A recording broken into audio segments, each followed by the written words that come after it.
plug it, dude.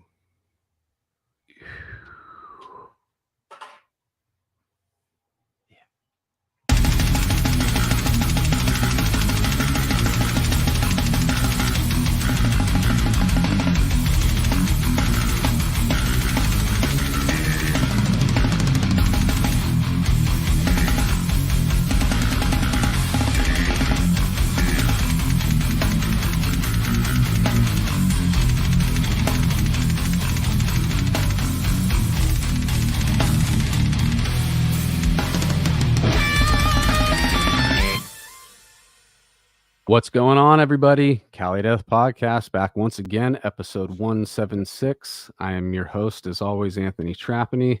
Got a couple of resident homies with me. I got Casey Howard and Joel Horner with me tonight. What up, dudes? Yo. Hello. Yeah. And I'm very excited for this one. A lot of nostalgia in this one for me. A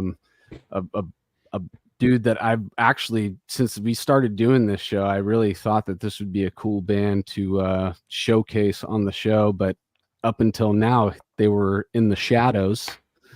But we got Sebastian Russo from Dripping with us tonight, guys. What the fuck is up, Sebastian?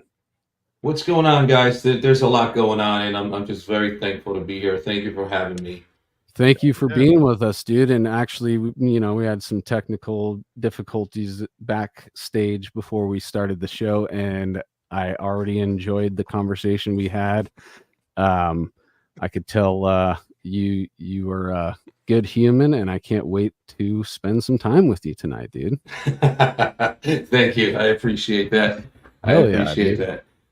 Same here. Right on, brother. Let's do some plugs real quick. Get those out of the way. Battleforge Coffee up at the top. As always, those are the homies in Deeds of Flesh. They make a quality product, and we want you to go indulge in some high quality coffee over at battleforgecoffee.com. Get a shirt and a mug as well. And you could just be all battle forged out on your Sunday mornings, ready for whatever you're going to do on Sunday mornings, dude. GeneratorRehearsalStudios.com. Yes, I hit it. I didn't pass it up. That's in Oceanside, California. That's just in case you forget, Gotta let you know. SoCal dudes, you're looking for a spot and you're near Oceanside. Oh, that reminds me. I am officially moving from Aspen. Yeah, moving I am from coming Aspen. back. Hey, Oceanside, that's Animal Kingdom's that's their territory, right? That's where I'm moving back to. In fact, Smurf. I'm gonna be. Yeah, I've never seen the show actually. I want to. It's great. You gotta watch it. It's insane. Yeah, recommend it. Yeah, so I'm gonna be living actually right around the little bend from the rehearsal studio. Nice walking distance, so Sweet. I'm gonna actually get off my ass and play more drums and try to get my shit together. So if you lazy and fucking work too much, so you rehearse there, then just start knocking on people's doors, and you might end up finding Casey like a couple blocks away. Yeah, exactly. Yeah. For us, you got CaliDeathPodcast.BigCartel.com. Support us by purchasing a t-shirt. I say support, but really it's not support because we're just saving that money to make you guys more merch. So we're not putting that in our pockets at all. But Cali Death Podcast. Yeah. Shout out to whoever got their taxes in on time. Yeah, we just allegedly might be saying that just because of the IRS. No, I'm just joking. All right. Yeah. Help us out. If you want more merch, then buy a t-shirt because we're going to get some more stuff going soon. I know you guys hear me say that all the time, but we really will. I promise. We're going to get some headphones. Maybe I could purchase some new headphones. It's like the opposite of those headphones that are who's selling those things at Testament. You seen those going around? Testament's got their own headphones now? On my Facebook, it's all like Testament headphones. Like they're all... What? Everybody's making everything these days, man. It's crazy, outside the box. Yeah. Looks like a fucked up Mickey Mouse headphones that he's got on. Cali Death Podcast boxer briefs, dude. All right, that was now your headphones now, Anthony. Like they they conflict with my OCD now. I like can't. I don't know what it is. It like bugs me now. Like when they were like fucked up, it was like fine, but now that they're like taped together, I'm like, oh yeah. They don't. It's like all the way down like that. I know. I stare at it a lot. I can't stop staring at it. So buy a T-shirt so Anthony can get some new headphones. It's a crooked heart, so I could just show everybody that I love them. See, that's terrible. Why? Anyways, I'm just kidding, dude. Just fucking around. Let's talk about dripping. We got people going to dripping. Yeah, dude. Real quick before we move into dripping, let's talk about dripping merch and information. Where do you want people to go online to support the band and figure out what the fuck's going on? Yeah, so we have a Facebook. I don't even know the URL. We have Dripping NJ Instagram, and then we are on Big Cartel Dripping NJDM. We got a bunch of merch. The Big Cartel needs a little bit of love. We took a bunch of merch to Cali and we're shipping it back. So some of the stuff may not be here, and I know a bunch of people ordered a bunch of stuff, so we're a little late, but that's where we got things. Then you can check the Necroharmonics Big Cartel. He's got a bunch of rare dripping stuff that he's got.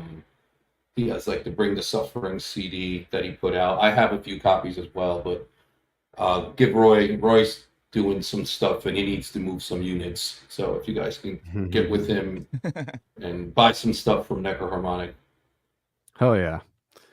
Speaking of Necroharmonic, that you brought him up again, there was just a quick story that I had at I think it was 2004 Maryland Death Fest. He had a booth set up, and my first band, death metal band, was Carnivorous, and he actually drew our first logo. We were just chatting with him at the show and told him about the band and that Severed Troy was involved, and then we walked away from the booth and came back, and he's like, "Here you guys go." And I was it was a sick, just like in pen drawn out Carnivorous logo, and I still have it till this day.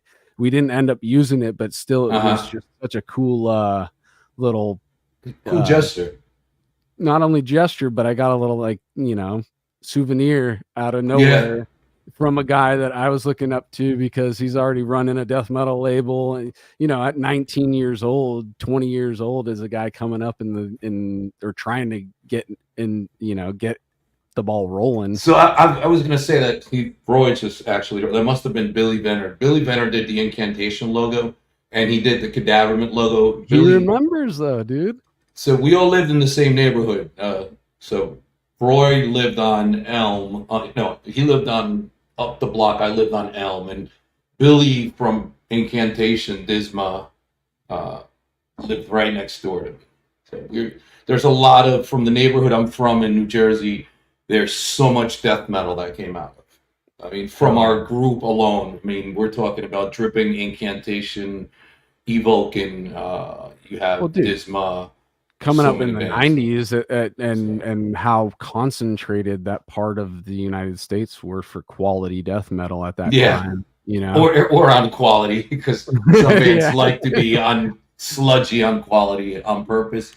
It's the sound. But still, it's just the concentration of that, like the higher percentage of quality acts that were coming out of that area. And I was going to go into the Cadaverment thing, but let's just, before we go into Cadaverment, let's did you do all your plugs? Do you want anybody else to go anywhere else?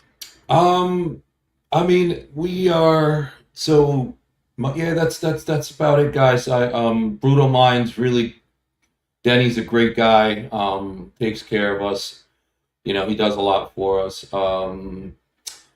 Gutter Christ as well, he put on our 22 years of Disintegration of Thought Patterns. He kicked off that. It's not sort of like a tour. We're doing a bunch of separate dates back to back. We're not jumping in a van and playing, but he kicked off that run that we're going to be doing for a good, we could probably ride that out for a little bit, because there's a lot of people in different parts of the country that still want to hear us live that never got a chance to see us because we never left the Northeast. So Gutter Christ, there's it'll come. If something comes, I'll give him a shout out. Yeah, hell yeah, dude. Well, Maggot Stomp Scott, another great dude to us. The dude's a Nuclear Remains. Like I said, anything comes up, I'm not really, I'm pretty. That's cool, dude. ADD, we're gonna go through your story. It's all good. We're gonna go through your story, and I'm sure the other homies will pop up along the way. Yeah. Yeah. So let's get into you though. So how we do it on the show, we like you to go back as far as you can. We were just talking, pre-pod about taking people back in a time machine. Open up the DeLorean doors right now and make sure we got room for all three of us. And we're popping in, dude. Take us back to what childhood was like for you in Jersey, and when were you born, and when did art or music find its way into your attention at a young age? So I was born in 1975. The music came to me probably, I don't know, Kiss. I would have to say Kiss, Queen. That's probably what I've got to see on TV, but never, too little to like own a record. And then, what were your parents playing? I don't remember. I know my father, when it came to anything related to rock and roll, he liked the Rolling Stones. My mother liked the Beatles, and Creedence Clearwater Revival. They weren't too deep into it. Yeah. My journey really, really started when I lived in Kearney, New Jersey. Around 11 years old, my father worked at a junkyard, and he brought home a crate of records. And in that crate of records, it was like Van Halen, Led Zeppelin's, stuff like that, Yeah. So that's kind of where it went from. Then I'm like, oh, this, I like this. And then was that like a father-son thing that you guys would do, go through that thing together and listen together? No. He hates it. He doesn't like that. So he hated anything to do with heavy metal, and we'll get into that. And then I think when I heard Randy Rhoads, the tribute album, I was like, this is what I want to do, Right. And then I seen videos. There was a video store up on Kearney Avenue, and you would rent the VHS cassettes. You would bring a card, like I don't know how old you are. I'm 48 years old. You would bring a card, and they would have the VHS boxes, and you take the VHS.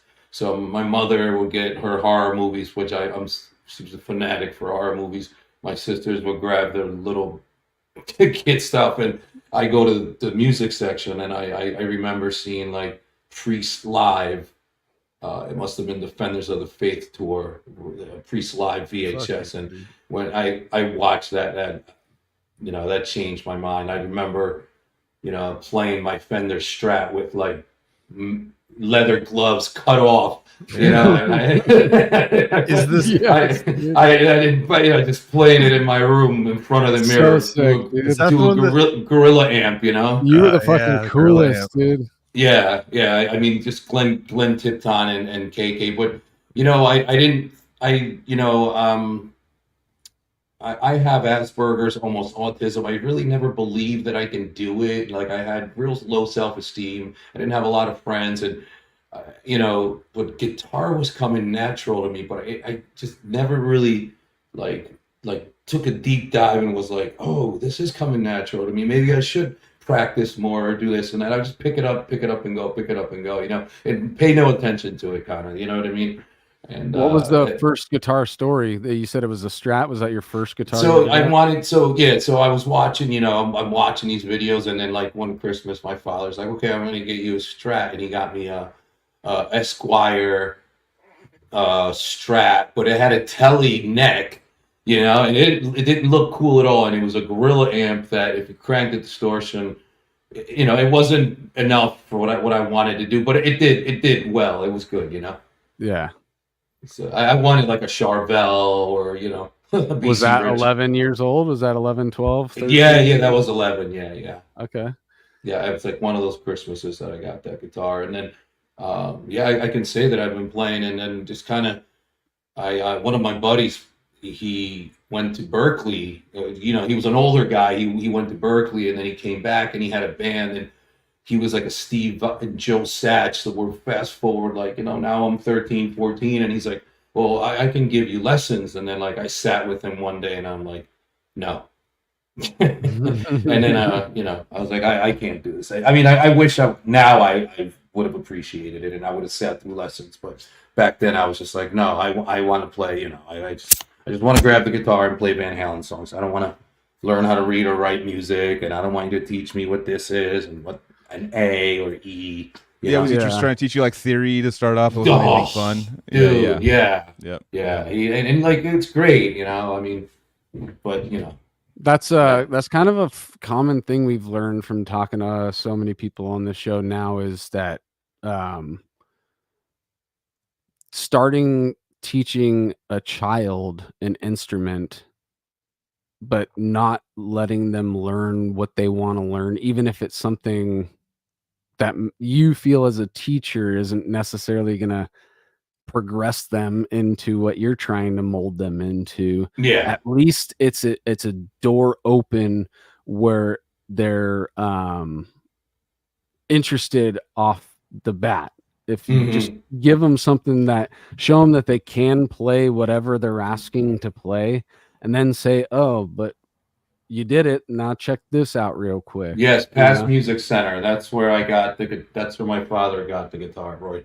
Yeah, no, I mean, like, he came over with a bunch of books, and he was like, here, you got to write this out. And no, like, you don't want to start like that. I'm like, fuck that. So when he went home, on my Priest, I put on my Priest album, and then I was out of tune, but I was hitting the notes to, like, head out to the highway, and I'm like, okay, I don't need him. I'm single noting heading out to the highway and breaking the law.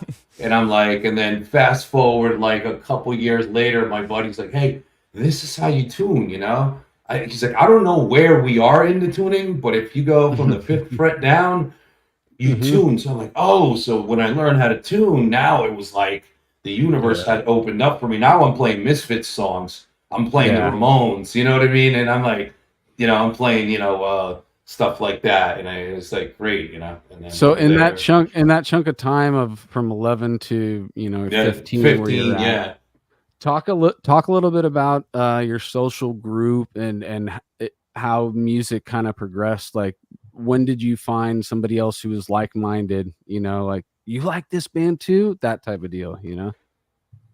All right, so I had so my family's from Argentina. My cousin, it was a long story. My uncle wanted to get rid of my cousin's boyfriend because she didn't want him. So he was like, listen, I'm just going to send you over to America where, you're going to live with my nephew, which was, my father, and you're going to work there. And then my daughter, once you get set up, my daughter is going to meet you.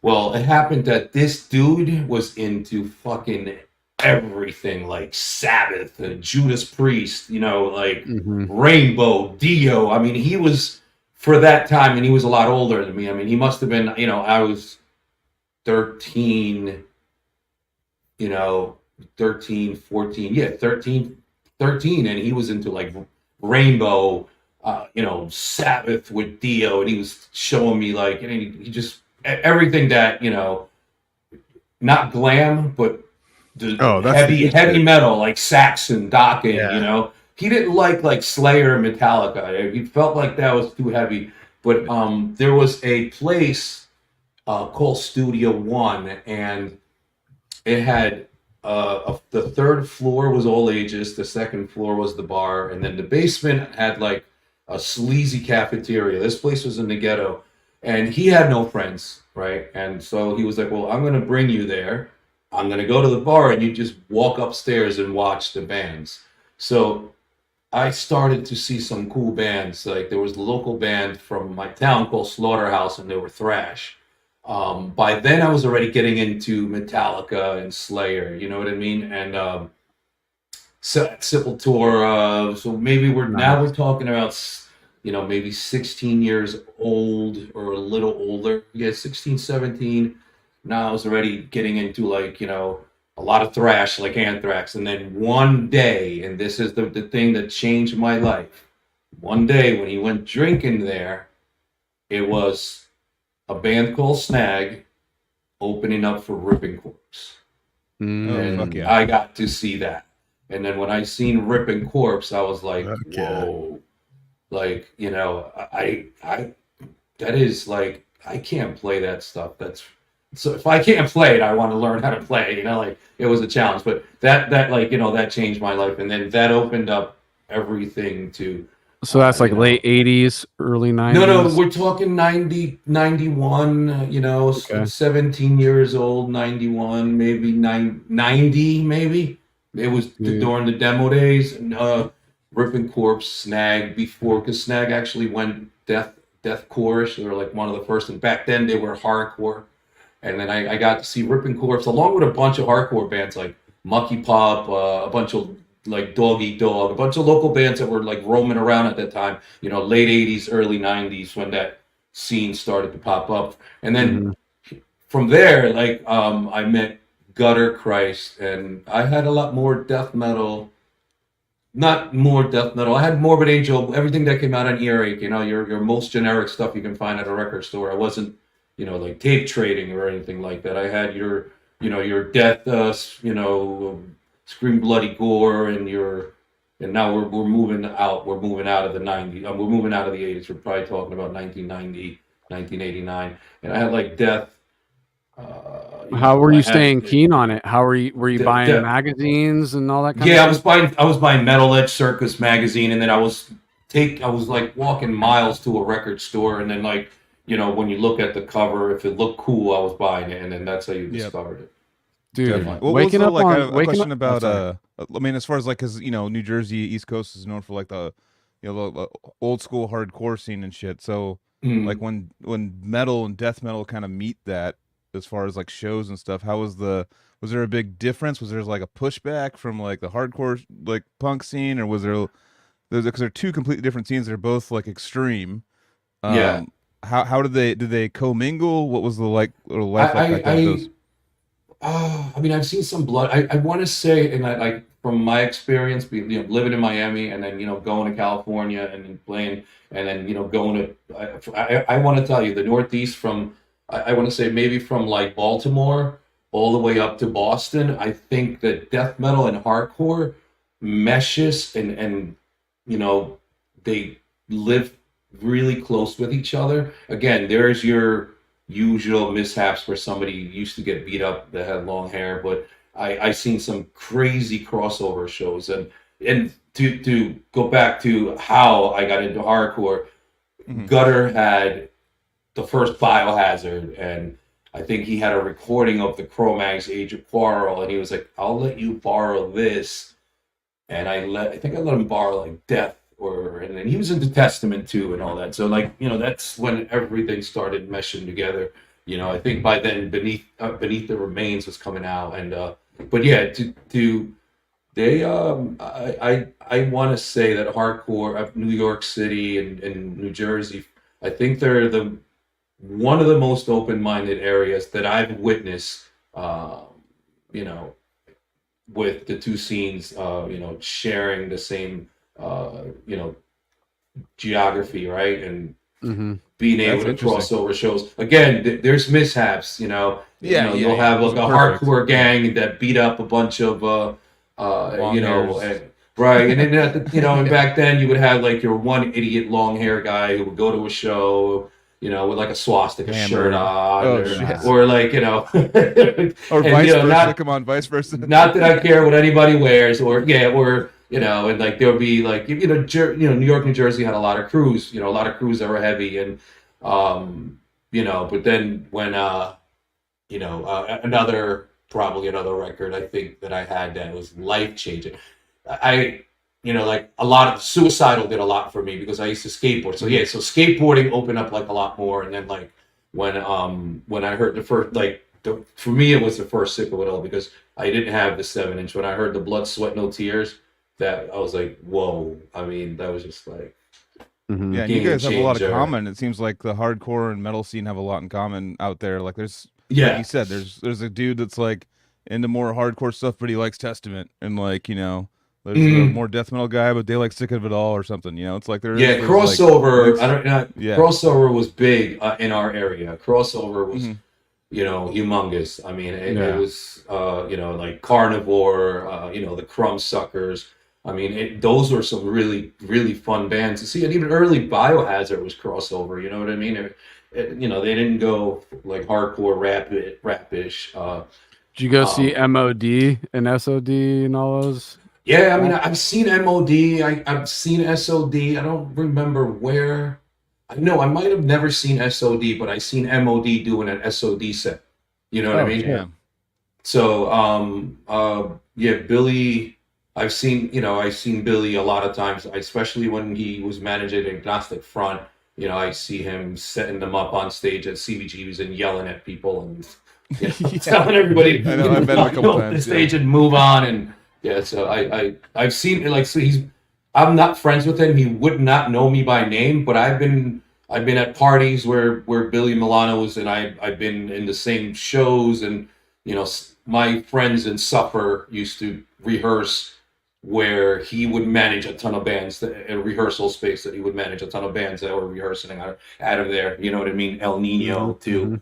They would I feel like he's too. the most intimidating. I remember he came to a show we played with Suffocation in Austin, because he was owned a bar in Austin for a while, called Headhunters, and he came to the show, and I was like, and it was Terrence and Billy Milano just hanging out, and I was like, I got like the most scared I've ever.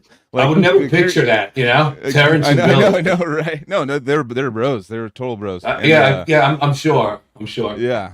And like, I remember going up because Terrence was like, dude, this is Billy. I'm like, what the fuck? I'm all, nice to meet you, dude. Like, I was like, he was totally chill. I was expecting him to be, you know, Billy Milano from the videos and all the things, and his, you know, how he's like fucking he's stage diving off the top of a PA speaker, and he's like 280 pounds and stuff, just like doing flips and shit.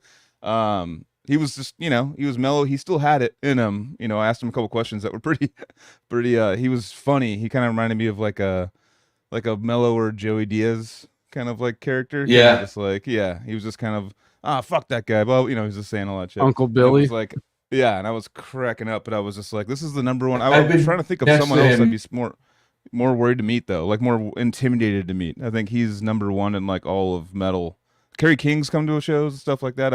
I mean, Billy Milano, I'm just like, fuck, dude. I don't want Billy Coco Milano. I mean, like I said, I've been around him, like where, you know, like I was at CBGB's, and I think Agnostic Front was setting up, and he's like, oh, what the, you know, I'm not shitting on the guy. I'm just saying, like, he was just, you know, managing the show and just doing what he's doing. You know what I mean? He's running the show. Him being a manager. That sounds That sounds bananas. Grab that cabinet and move the fucking drums. Let's go. You know. I mean, you have a little short time to get ready. You know, so I guess must be a stressful time. I don't know. I did get grabbed by Big Val, the Pantera security guard. Big Val is like known as like the most like insane security guard. He like grabbed me and yelled at me. I'm like, oh shit, I'm all Big Val. But I was like, that guy is probably the scariest guy I've met. That was like a metal celebrity. What were you doing? Why'd you get grabbed and yelled at? I was standing. I got front row seats to Ozfest when I was a kid because my sister was dating some dude, and we went with Diego Sanchez, that UFC fighter. We went with him, and I was standing on the seats in the amphitheater. We were supposed to sit or stand. You can't stand on the seats. And I was standing on the seats just like it was Ozzy was playing, and I was like, "Fuck yeah!" I was just like, "This is Ozzy with Zach Wild, I think." I'm just fucking. Oh, amazing! And then I love Zach. Dude grabs me and like throws me back, and I'm just like, it's just a Big Val, and I'm like, from all the Pantera videos and all that shit, and I'm just like, Big Val. I just said that, and he's just so like, get the fuck down. And I'm like, oh shit, all right, sorry, dude. Like, don't kill me. But yeah, no, that was good times. So let's get back to 15, 16 years old, Seb. Let's so you came across Ripping Corpse and all that stuff. What was the first real extreme, like, so I'm going to take it back to the parents now too, because now I remember your dad hated all the rock and roll. I can't imagine what it was like when you've started playing actual heavy metal, and extreme metal. Yeah. You were probably, how was like that around the parents? Were you hiding it? So I think, you know, I wasn't hiding it when I was. So one crazy time I wanted to show my grandmother the lyrics to "Spill the Blood," and she started crying. So my father never cared. He was kind of like, "This sucks. There's no talent," you know. But I played in bands, and then leading, and it was cool because I was doing what I was doing. You know, I was working, maybe in school. But then when Cadaverman got started, I was like, okay, this is what I'm gonna do. And I think that I told them I'm not gonna get a job. I'm not gonna work because I want to focus all my attention on this, because we're going to make it and this is what we're going to do. And me and him had a terrible relationship at that time.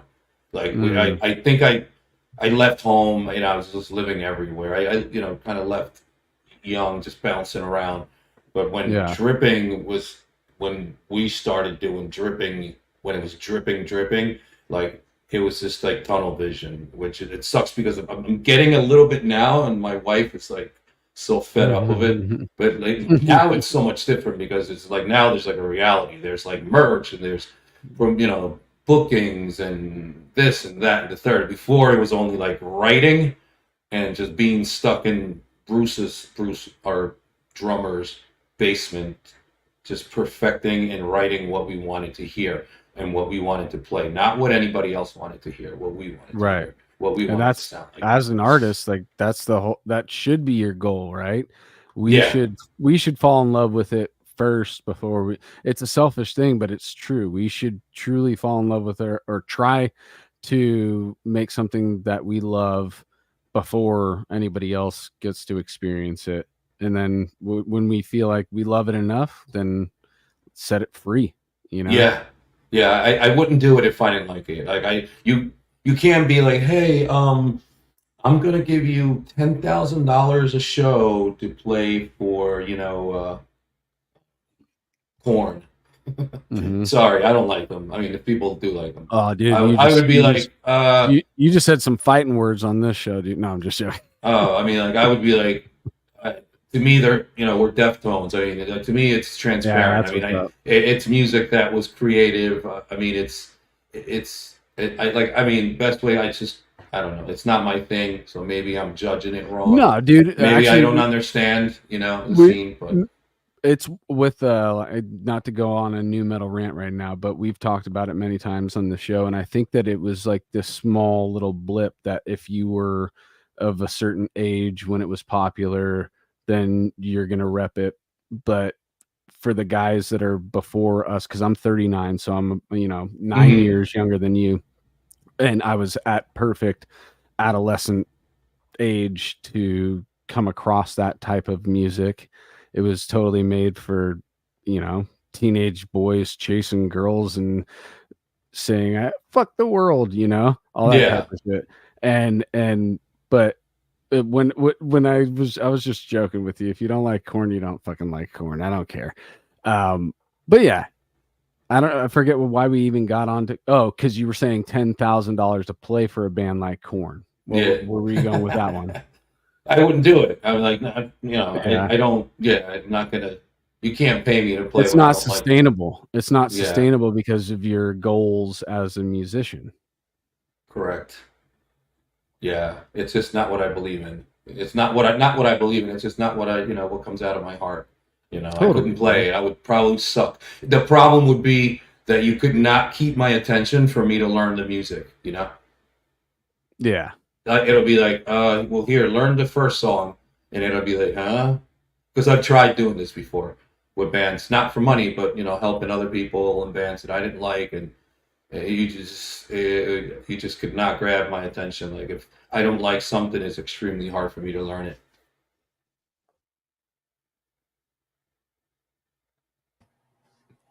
Yep. Oh, I think Anthony froze. I just froze for a second. Yeah, it was weird. I was like, what's going on? I don't know why that happened. Sorry, guys. All right. You left Anthony speechless. Yeah, you did. I'm sorry. And no, David thinks I was actually. He was defensive. He's like, "Oh, dude, I'm so defensive." And Anthony just had no more words after that.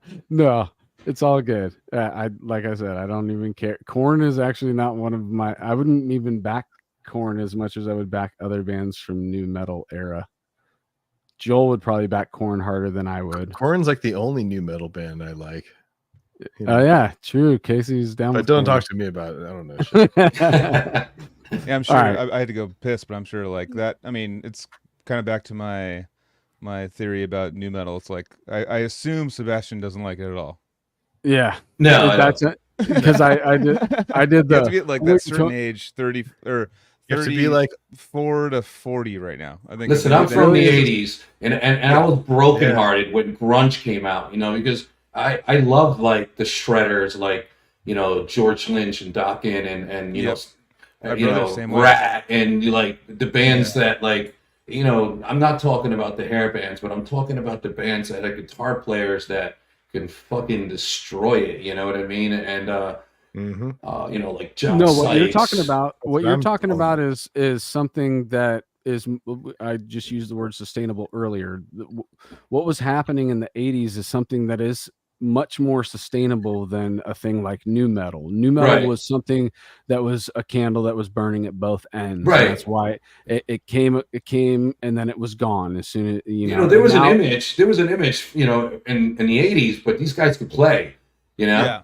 They put a lot into at least for guitars, and the drums were not innovative yet. I mean, we were not there. We were still primitive, and everybody was primitive, because if you listen to like Venom drums, they're not any different than any glam metal band drums, if you really think about it. But these guys can fucking play guitar, and like for me, that I always hold a piece of that. Like I'm a huge Dokken fan.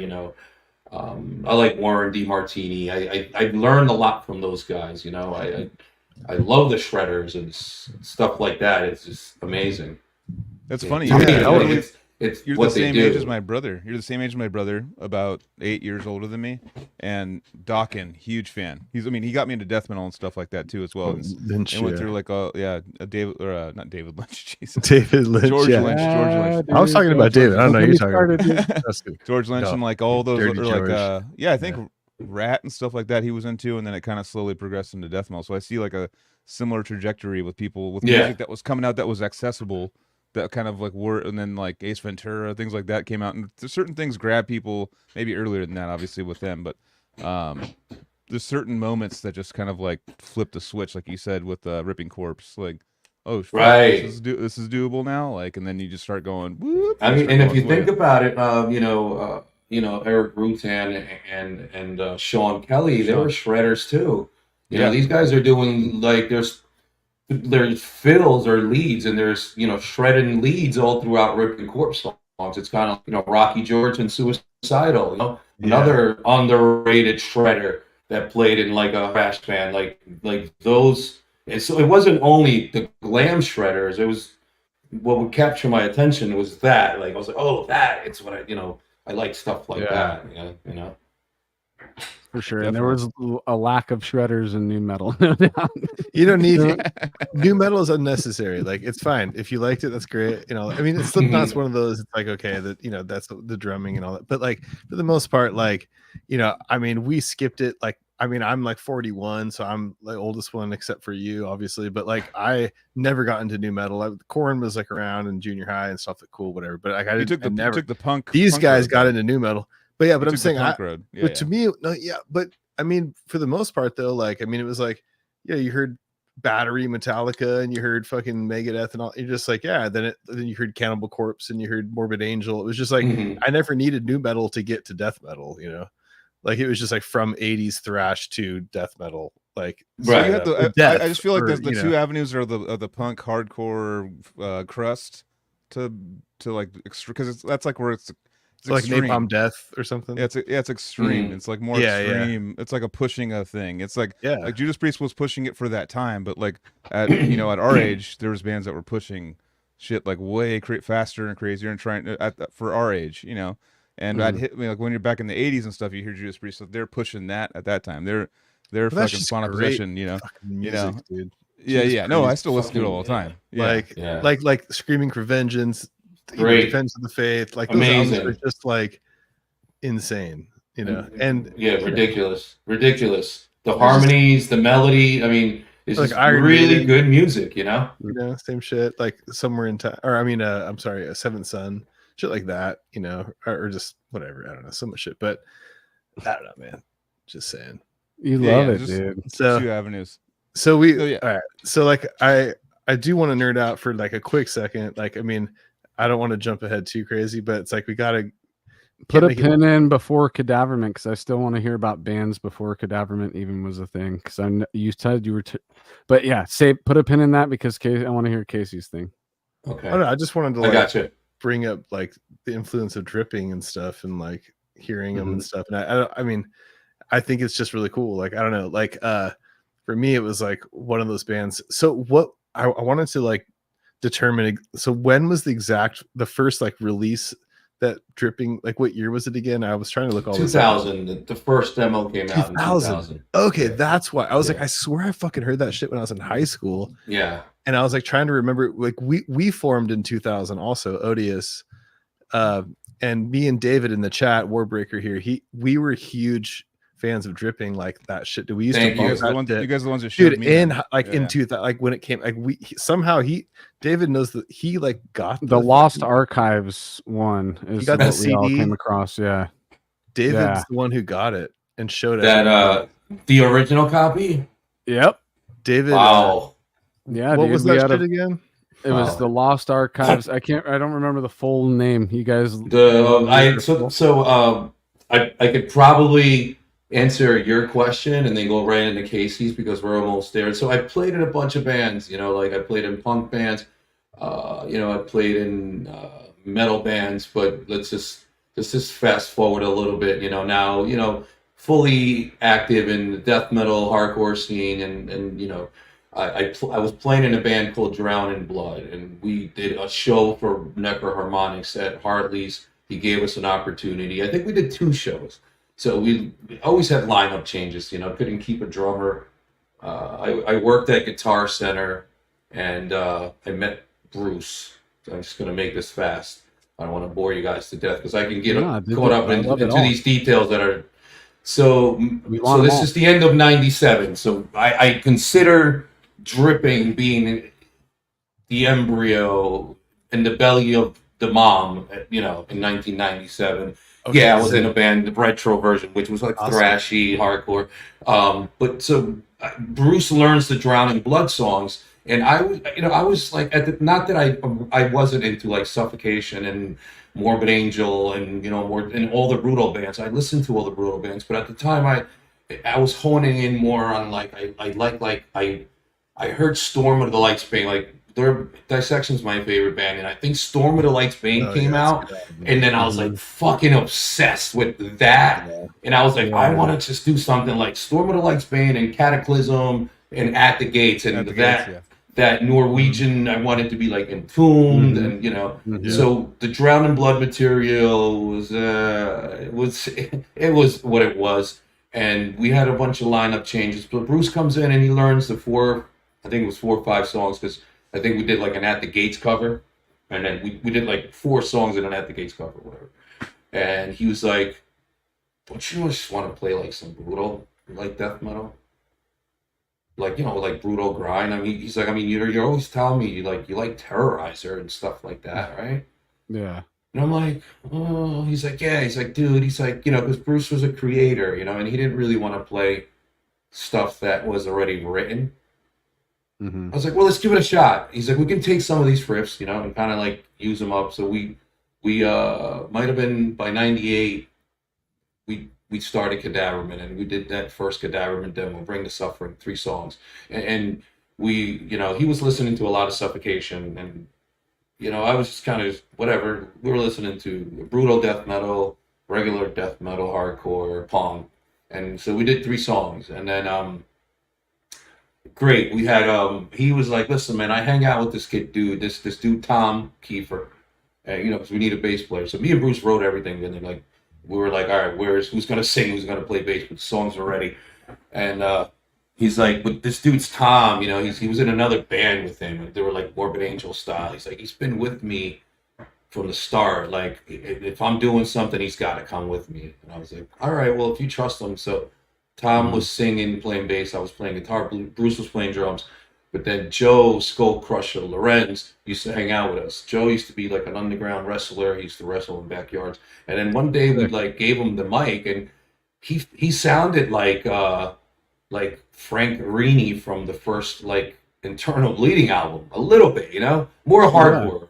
But he was like, and he was big, and he had like that stage presence, and we're like, oh shit, yeah, dude, that's what we want, you know, because we want people. At the time, you know, we were like, we want people to be in the pit. So we did first 3 Cadaverman songs at the Pitching Club. I thought the recording was great. I was in a band called December prior to that. My friend Mario, they were like metal. And I did a little bit of jail time, and they kicked me out. They didn't kick me, couldn't go on without me. I wasn't around, so I did a small bit. They kicked me out. They left, and then that's when I did the Drowned Blood and the Cadaverman thing. So, but Mario recommended the studio, and then we recorded there, and then we did 99. We did the second Cadaverman demo, and that's when we were like, okay, we're here, because we were listening to a lot of Candiria, Human Remains. We were adding our like Ripping Corpse influence. We were adding our Carcass like style. Like, we were not afraid to put like the Carcass melodic heart work, little bit of touches in there. It wasn't like, okay, fucking slam, let's go, motherfuckers. I just want you guys to slam. The second Cadaverman demo. And then, you know, I think we were like, we recorded that, and I thought it came out amazing. It's got some really good songs, and I let me just stop you right there, because I want to give my 2 cents on that. I am a proud owner of that the Bring the Suffering compilation. Physical copy. I've had it since it came out, because anything Dripping, as soon as I came across you guys, I had to have it as soon as it came out. And thank you. Waiting for something after Disintegration. That was the next thing. So of course I got it, and Cadaverment was something that actually kind of blew my mind at that time when I got that comp, because I see the differences, but I also feel like the bubbling underbelly of Dripping. Yeah, our skin was like, we wanted to break in. Yeah. But what I also wanted to just mention is how unique of a old school death metal sound that Cadaverment had, to where I truly believe that name should be talked about a lot more, about the Northeast area of the United States in the 90s. I know it was a little bit on the, end of the 90s. It was when you guys were doing that, but still it was technically in the 90s that you guys were doing that. And so when you talk 90s East Coast death metal and stuff that was pushing the boundaries of things, and that demo sounds killer for what it is, dude. Everything's there. It's unique, and it's fresh sounding for what it is at that time. I had a great time, because I mention it all the time on the show, but the week of these episodes, I dive into the artist's catalog, and Dripping was something that I was really excited to do, because I hadn't listened to you guys in a while, but I've been listening to you since all this stuff came out. Lost Archives was 2001. So we're talking, 23 years ago, 22 years ago this stuff came out, and we came across it right when it came out. And I talk about things being re-energized when they're put on the shelf for a little bit, and the time since the last time I heard Dripping or Cadaverment had been a little bit. So going back to it and getting ready for this episode, it had all its energy that I was waiting for, and I was pleasantly surprised at how my reaction was to listening to Cadaverment again on that compilation, and feeling like I actually love it the most I've ever loved it since I purchased that CD when it came out. Thank you. And I just want everybody to make sure that if you're doing your old school death metal research, dude, Cadaverment should be way higher on the list of bands that you should pay attention to from that era. That's all I'm saying. I think the Cadaverman material deserves, and I have to talk to Bruce about it, see if he ever wants to release it, but I think it deserves to be on vinyl just to give it that, that feel, that nostalgic. It definitely has. You know what I mean? But I know what you're saying. Both Cadaverman demos by themselves on vinyl. Yes. Maybe somebody wants to do that with us one day. I would be very happy about that, dude, because I think that a limited lot more amount people, you guys are all, OSDM's the new thing to come bring back the retro. Well, why don't you go back in time and actually find the shit, recomb that motherfucker, and you'll find a Cadaverment, and you'll be very happy that you found that, because that's real old school shit. OSDM the only like genre that actually kind of classifies itself as being like we're old school. We're doing what's playing been in done. The vein of old school. Yeah. It's not like, I don't know, like there's been bands like, we've toured with Warbringer and all these bands that like are bringing back kind of thrash in their own style, and they don't go like we're OS thrash, dude. like it feels like death metal is kind of the only one that's kind of taken that charge to that's a genre now. It's like, no, you guys are death metal, like doing right. I understand where you're going like, with it. I mean, here OSDM, it's like we never said it, like, just like when we fast forward, like we never said, yeah, we're OSDM. Back then we were like, we're just regular death metal. We were playing regular, not just death metal. That's it, and that's how that happened with. Sounds like some like dominatrix shit, like OSDM. I know it does, like BDS OSDM. Yeah. Right. Exactly. No, it's when we do BDSM, we listen to ODSM, dude. Wait, did I say that right? It was hard. It was hard, at the time, because you had not your established bands, and we were just some people that, Necroharmonics was the only one that gave us the opportunity, because a lot of people are like, who the fuck are you? It's not like now, but we had like an unholy chat room on AOL that was the only promoting that we would do. So when at that time, Roy from Necroharmonics lived up the block, so I would always, he'd been tape trading for years, so I would always go to his house and snatch demos, record him, and so I was well like prepared, like I was just feeding myself a bunch of information from everywhere, you know what I mean? And I think things, when things led to dripping is because of a lot of information that I fed, thanks to him and thanks to my own research as well, When you say information, like what are you talking about? Oh, just demos of bands, like, so, that I've never heard before, like Roy. So you're saying was already in contact with, Yeah. So just feeding our battery of what, because you get into a certain point where you've dug deep enough to where now it's just you got to vacuuming it as much of it up as you can. Well, at the time I was hungry. Yeah, exactly, dude. You're just hungry to find.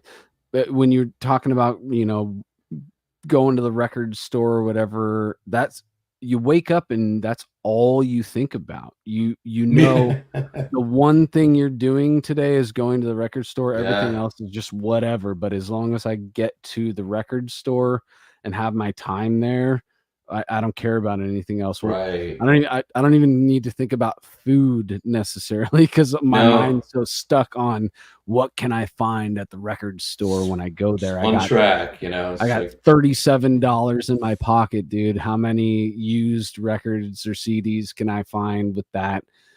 You make your stack, and then you gotta like, oh, okay. $37 was fucking insane. Like back when I was a kid looking, I was like, all right, dude, I got like $3 so I got to figure out what I'm gonna save for, or what's going on next. Where am I, where I'm stashing away, lunch money for a week to get something. It was very like, it was more, and then it turned into kind of like, because in our era, it turned in kind of later where it was like, well, I'll just go on LimeWire or something. You know what I mean? It was like getting to that Napster. It was like, Napster. I can't afford it, so I just needed to know what to get, and that's obviously what led to the destruction of all record stores. But it's just because they're expensive back then. I remember going to Sam Goody and going to buy a CD and stuff like back when I was a kid, and it was like $28. Some of the CD, $20, $25 for a CD, like a new. I don't think it was 28. No, Sam Goody was ridiculous. Like, it was. I remember because that was the mall one we had here in Santa Cruz, and it was like. But they still had a U section. Did they have one at your mall? They had a U section? No, I don't know. For us, it was just only new stuff. It was in the mall, so there was no like. Damn, I was spoiled, dude. There was a U section at Sam Goody in Ceremony Mall, dude. And I would find a bunch of like underground San Francisco Bay Area shit, the gangster shit that I was bumping back then for like $5.99, dude. Yeah, we would make like special trips like when we were like younger, like 16, 17, like, all right, we plan for weeks like to go to Amoeba. That was like that was a big deal. Like going to Amoeba, dude. It was literally it was a adolescent death metal heads Toys R Us, dude. Yeah. Just find like what Sebastian was saying earlier, like look at the artwork and be like, all right, this looks promising, dude. Let's just get this one. Like, no information, just like I mean, I got Cynic focused that way. Yeah. I'm like, this is on Roadrunner. It looks kind of weird, and it's kind of like I was like, I feel like, well, it's my realm, kind of like universe and stars and mind travel. I don't really know what they're talking about, and I'm like, I pick up Cynic Focus when it first came out. And then I pick up Anacresis Whispers, which is another prog band. And I was like, fucking dude, it was like $3.99 because it wasn't selling. Nobody was buying Cynic Focus at the record store where, in town at the time. What was going home and popping Focus in and listening to like for the first time? Oh man, it was like, whoa, because like I'm an analyzer, right? It's funny. So I like electronic music, right? The reason why I like electronic music, because I love music so much that I could just play electronic music, then we can do this behind it. Because I'm not going to miss anything. Because I'm like, okay, oh, that kick, oh, that snare, oh, that riff, oh, the bass. Yeah. Playing Focus was like, rewind. Did that really happen? So wait a minute. This sounds like fusion solos. I mean, I couldn't comprehend what it was. It sounds like, Alan Holdsworth with like, I don't know. I mean, like, I can't put a price tag on it. It's brilliant. It's brilliant. I still can play it right now from front to back, and it goes so quick that I want to play it again.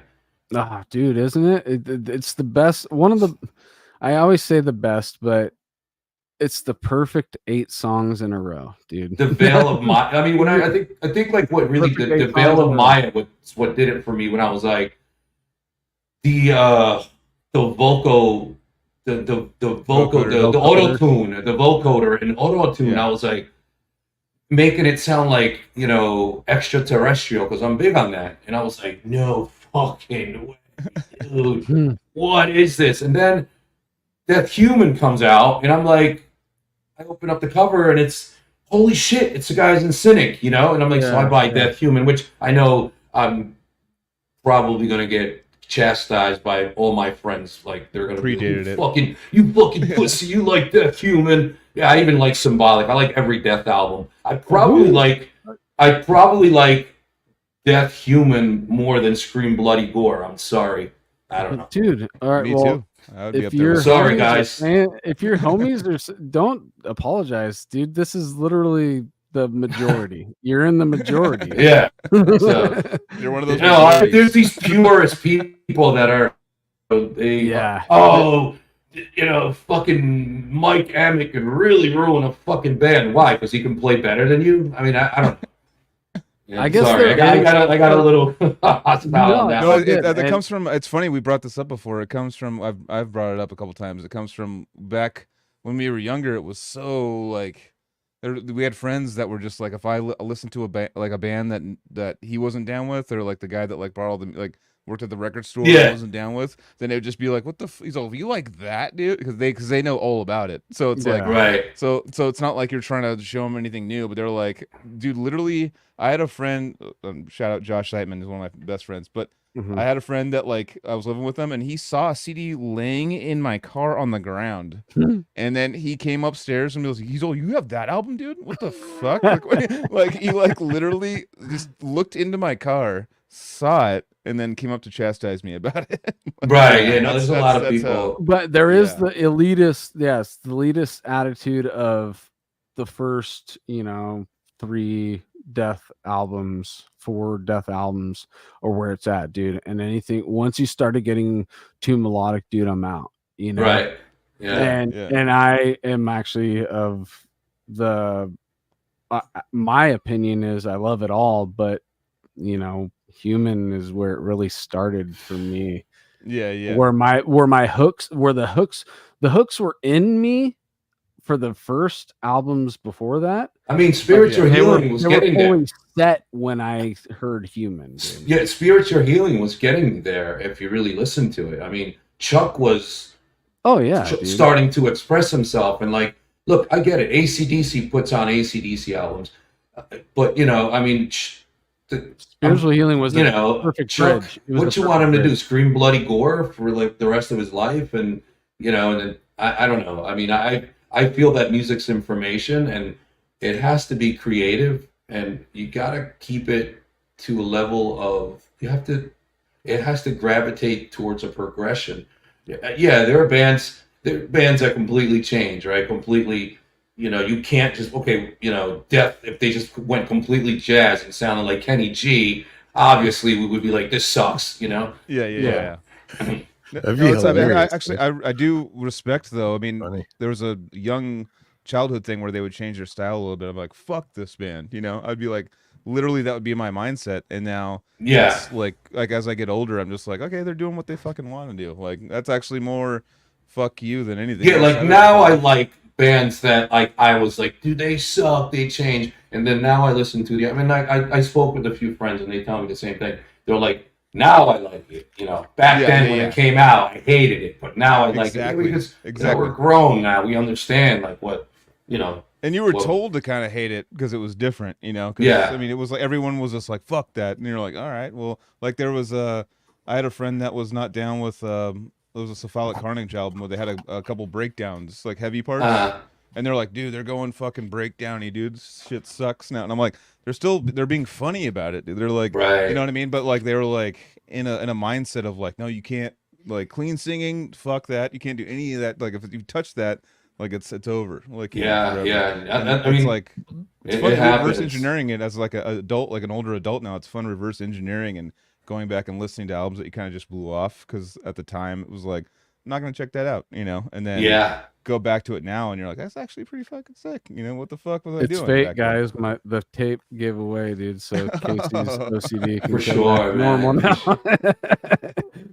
For sure. The tape just gave away, dude. And I got people in the chat, aka War Records, like, dude, I'll Is he gonna send you some headphones? Send me some headphones. So David, you can, or Anthony, you should text David your address. No, I don't want your headphones, dude. I'll go get some new ones, guys. No, all right, let's make a poll, dude. Let's put it out. Let me program it real quick. Let me just program it real quick. Cool. What do you want it to be? Let me get a Python open. Talk to the AI. Get the master AI going, and tell the master AI that we should do a poll this week to see who wants me to get new headphones versus keep the old ones. It's actually kind of like relates to our conversation. Like, do you stick with old school or do you like embrace anything that's new? No, just get new headphones. All right, back to Droopy. All right. Back to Droopy. I'm sorry. I'm sorry I derailed it. Where were you guys at? No, that's okay. But back to Droopy. I just had to go pee. So we were in the timeline at what age were you at? So we're talking about no, okay. No, all right. So Cadaverman, you guys already put your 2 demos together. Yeah. Again, I praise Early them, 20s, right? Again, reminder for anybody who's popping in, go back and listen to Cadaverment, because it is just as important to me as dripping is, even though dripping is a nice progression out of that, because if I was gonna pick one, I'd stick with dripping, because there's so much. That's what I wanted to bring to the table, which is, although when you guys finally got into the dripping thing, you could tell with the Cadaverment stuff that you guys were already playing with several different styles of metal. You've already quoted the Swedish scene, the Norwegian scene, Northeast, New York and East Coast style, all these different flavors that are added into what would become, what everybody knows as dripping. It all still, the Disintegration album is such a great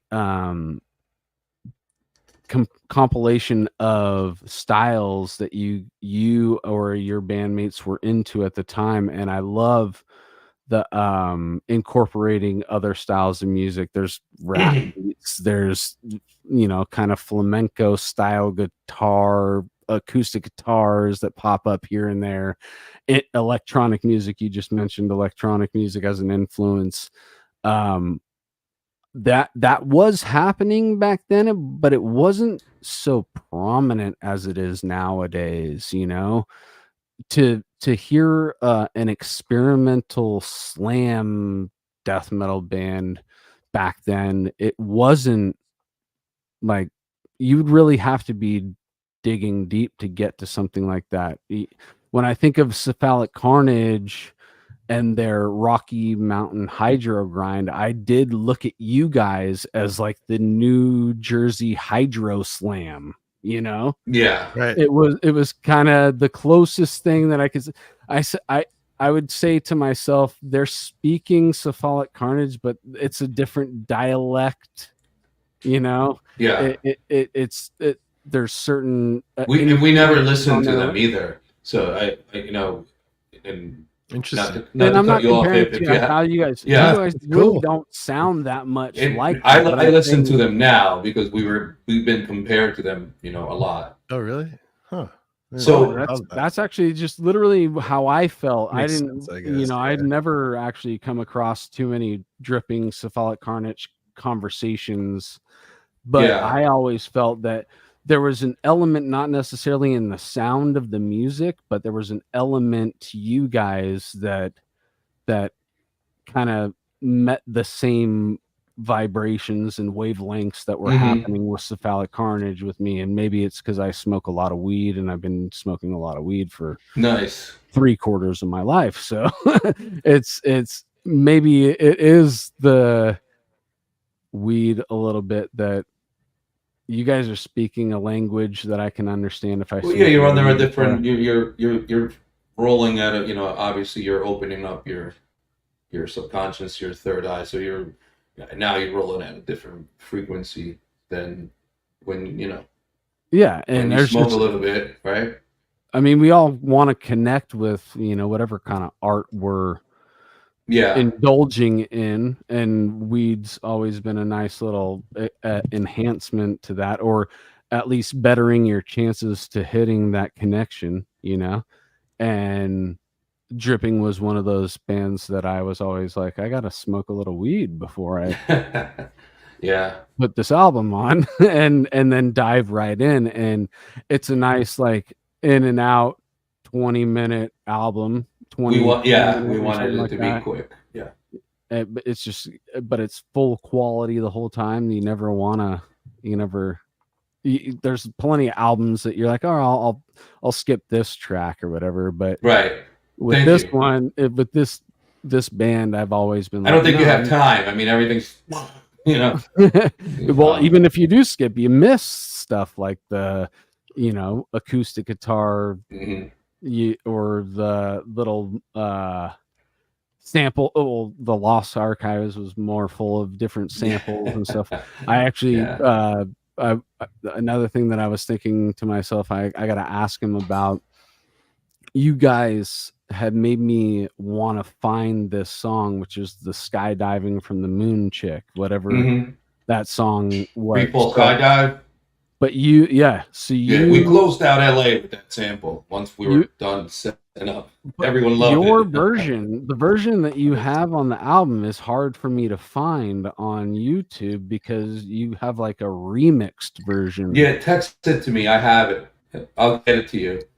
So because we had to sample it the other day and put it in our pads because we're like, listen, when we're done with, we actually played a Cadaverman song in LA, and we're like, so when we're, I know the world wants the archive help, like they want us to play that EP. I don't know if we're gonna play, but I think they'll be happy to hear like the ending of it, just as we're breaking down our equipment. Totally, dude. And that was literally my goal tonight. I was like, I gotta figure out what the remix is, because every time I find the song, it's not the same. Yeah, there's a few versions of it, and you have to get through the intro to get to that part that we took this snippet of. Nice, dude. And that's kind of where my respect also for you and your music has come from, because I was that guy. I'm the guy that was in the brutal death metal scene, but I'm like, hey, dude, I like V&V Nation as well. You know, I like to fucking hear a for a little bit, and then I'm still down with it if it's got a nice rhythm behind it. I'll groove with it, and with the hip hop and all the other things that you guys were adding in there as just little like spice flares. I was just enjoying it for the first time and still up till now, dude. Listening to it this week, I'm just like, yeah, dude, this is fucking my shit right here, dude. Appreciate it. Yeah. Thank you. So talk about the transition to Cadaverment into Dripping completely. Like, so 98, 99-ish, we were already listening to, like, I think we got a copy of the Devourment demo. I think and like, it's funny to tell Diego, I think the Scourge was coming out, and you had Mortal Decay in New Jersey. They were always doing so. Bruce is like, look, we do the second Cadaverman demo. He's like, I like it, I think it's great, but something's missing, and I have a feeling that I really like these guttural vocals. Like, I really, really wish we can. I'm like, Bruce, we can't just like start singing guttural. We're Cadaverman. We're an old school, not old. Look at me now with the acronyms. We're a death metal band. We're established. And then, I was like, we just can't start singing guttural in Cadaverman. He's like, but I want to do like Matty Way, because we had heard that stuff. Yeah. And or Ruben Roses or Wayne, whoever sang on the Devourment demo, and so we he's like, well, let's just start a new band. I was like, what?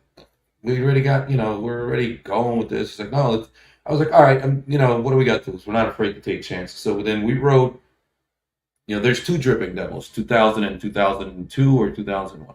So then we wrote the two Dripping songs, which is this demo 2000, Bleeding Virgin Whore, which is gore, generic topic death metal, with Decomposed Fixation, which we kept that song. That was the 2000 demo. And we wanted to steal the sound of like the Texas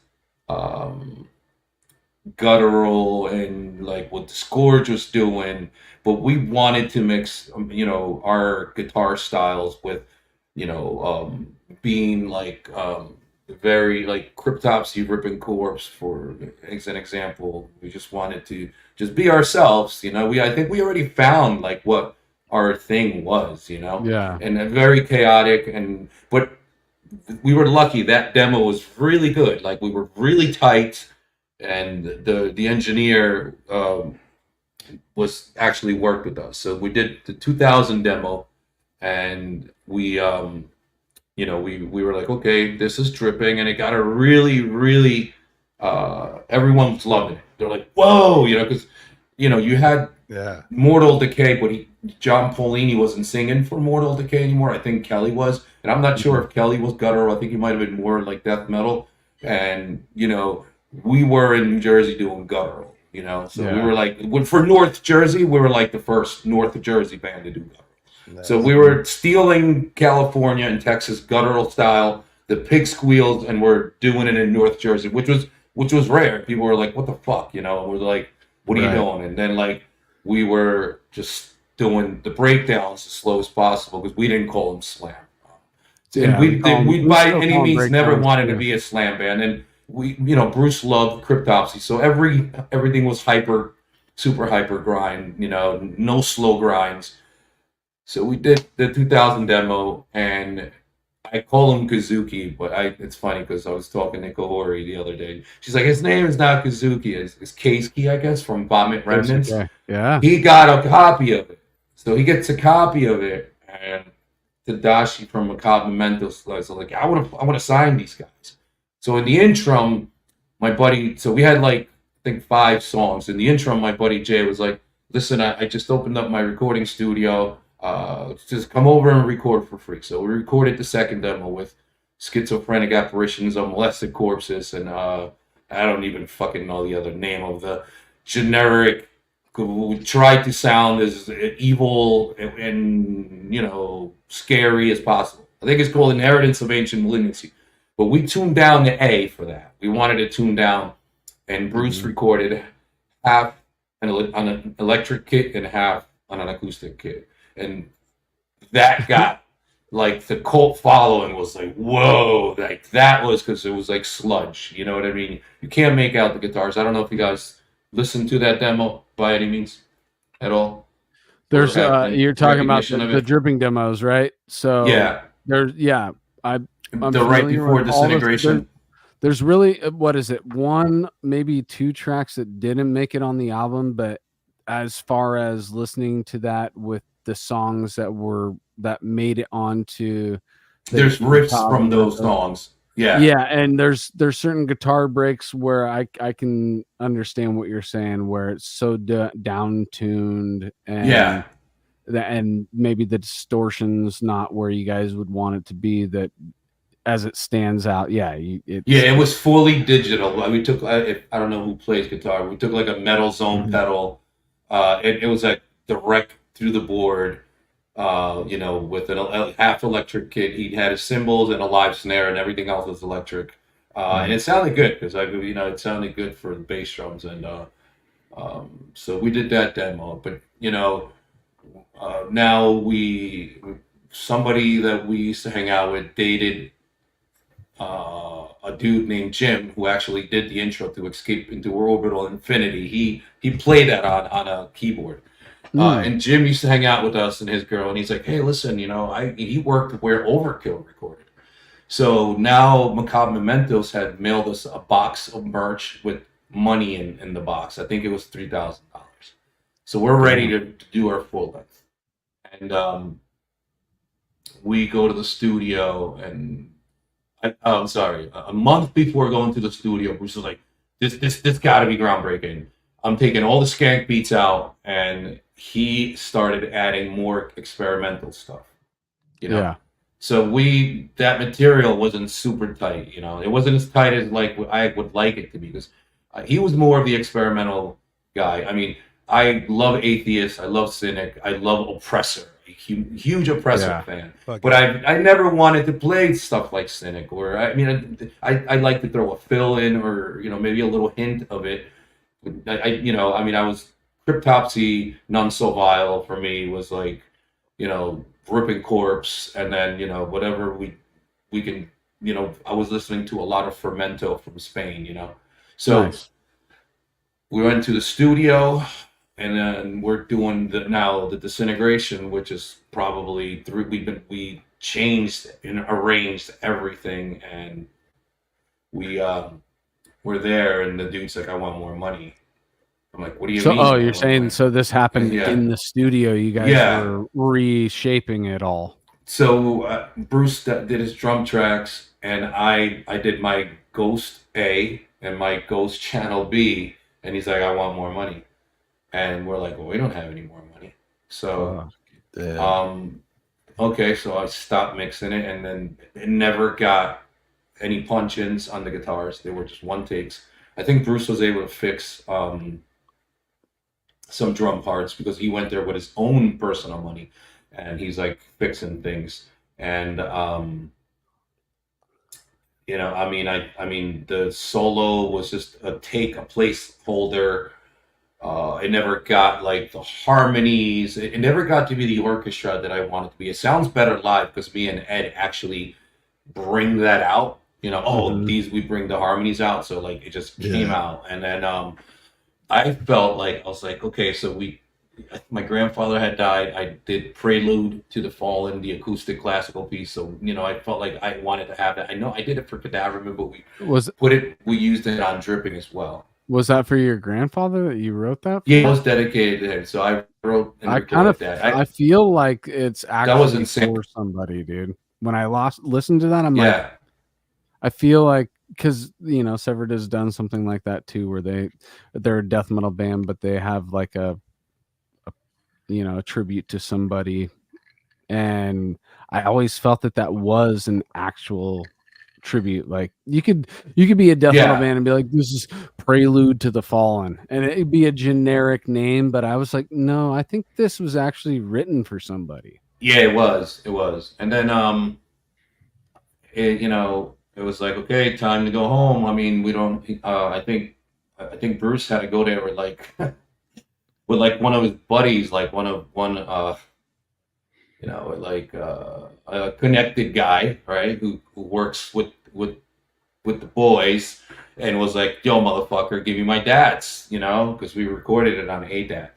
And he's like, well, give me $500, and because the dude didn't want to give us our dads. And then Bruce, you know, kind of muscled his way into getting that, and we left, and it was time to release it. And then we go to my house. I had a program, and I'm like, let's just spice it up a little bit with the 808s. But we were lucky. Jim had played that intro for Escape into Orbital Infinity. But let's just let me edit it a little better, because we didn't have a mix down from the DAT, but we were taking copies home every day on CD. So we listened to the best out of every copy we taken home from mixing until, you know, we were done and kicked out. And then we edit that. And then I put a little bit of arpeggiator from synthesizers and in the grinds and little things to spice it up to make it sound what we really were listening to. Because, you know, I was into electronic music. Bruce, if you can tell, he did a lot of jazzy parts and some like experimental atmospheric type. And then he wrote the lyrics, he arranged it, and he wrote it to like his horror movie. Like, you know, that he was telling a story of a dude who was schizophrenic on acid, and I was taking a bunch of acid at the time, so I was writing that music on acid. And every time I come back from the studio, I take a hit of acid and I analyze everything. I'm like, oh, okay, I want to go back and do this tomorrow. I'm going to do that, or you know, when I get a chance to do my guitars, I'm going to be punching in here, which I actually didn't get to do any of that. So I was like, let's just spice it up with, awesome. Some of it got lost with. I threw in a little bit of goth breaks to make, because we were supposed to do 2 more songs, I think, you know, or 1 more song, and there's a complete on the spot. I think Bruce has it. There's a complete on the spot instrumental that it was like plug, play, and that was that. Like, it was not written. Me and Bruce, it's somewhere. I don't like to release it because, like I said again, I was never the experimental jazzy guy. I was more of the straightforward metal. You know, not that I don't like it. I just don't play it. Yeah, and that became Disintegrational Thought Patterns. My buddy Mario sang the highs. I think, I don't remember well. Bruce did all the gutturals. Tom did like the incantation type of vocals. I did more of the hardcore-ish vocals that got lost. Not hardcore, but like more like thrashy, screaming. The high-pitched ones? No, that my buddy did, who passed away. He did those. And then that was that. I mean, I was getting into, my life was going in another direction at the time, and Bruce's life was going into another direction. He grabbed DATs, went home, we got together, we edited, we sent it out to Macabre Mementos. Bruce wrote the credits, and it came out. So let's get real right now. How did you feel after it was put out? Pissed the fuck off, because I'm a freak, I'm a perfectionist. I'm like, no, I mean, I wanted that to be my Pierce from within, you know what I mean? Yeah, totally. I wanted it, I wanted it to be my not that None So Vile is so perfect on the box. None So Vile, it's a little bit spontaneous if you but I wanted it to be my Dreaming with the Dead, or my None So Vile, or my especially Pierce from Within. That's kind of like what I had in mind for a recording sound. I wanted to be super clean, super edited, and like no mistakes and this and that, but so the reason why I asked you that question is because I already knew that was coming. I could kind of feel how you were talking about it. I had a little itch in my nostril. Sorry, guys. I'm not. No, it's okay. But I just know that was going to be your answer, and what I want you to know, and many listeners of this episode would want you to know after you said that, is you still put out something that made an impact on me. Appreciate it. We're now here 22 years later. When did that one finally come out on Macabre? 2002. Yeah, so we're here 22 years later. I have now freshly had a repeat of my experience with that album and everything behind it, and it still makes a deep impact on me when I listen to it. And I know that's nostalgia, so maybe newer kids wouldn't have that same connection. I don't know. There's still a big slam community out there. The slams now, again, you were saying we call it breakdowns. I still call it breakdowns. We didn't want to. And another thing, so we're classified on slam. I guess we just wanted to bring you up and bring you down, but it wasn't purposely like, so we're slam, it wasn't like, oh, we're a slam band, we wanted just to tell you how crazy my thought patterns and my thinking was. It's kind of like all over the place, and Bruce is kind of like that too, and it definitely had a schizophrenic, but we love schizophrenic is the best way to describe it. Yeah. And that's actually, there's various examples of that still have a very close place to my heart. And I just want to say that as an artist, knowing how you feel when we put stuff out, we always are going to have a list of things that we wish we could change about the frozen things that we froze in time, and it's never to be unbroken again. But actually, I could tell that you're against the grain, and kind of Severed did that. Odious did that too, where there's certain songs in our back catalog that we're like, fuck that, dude. We're chiseling into the ice again.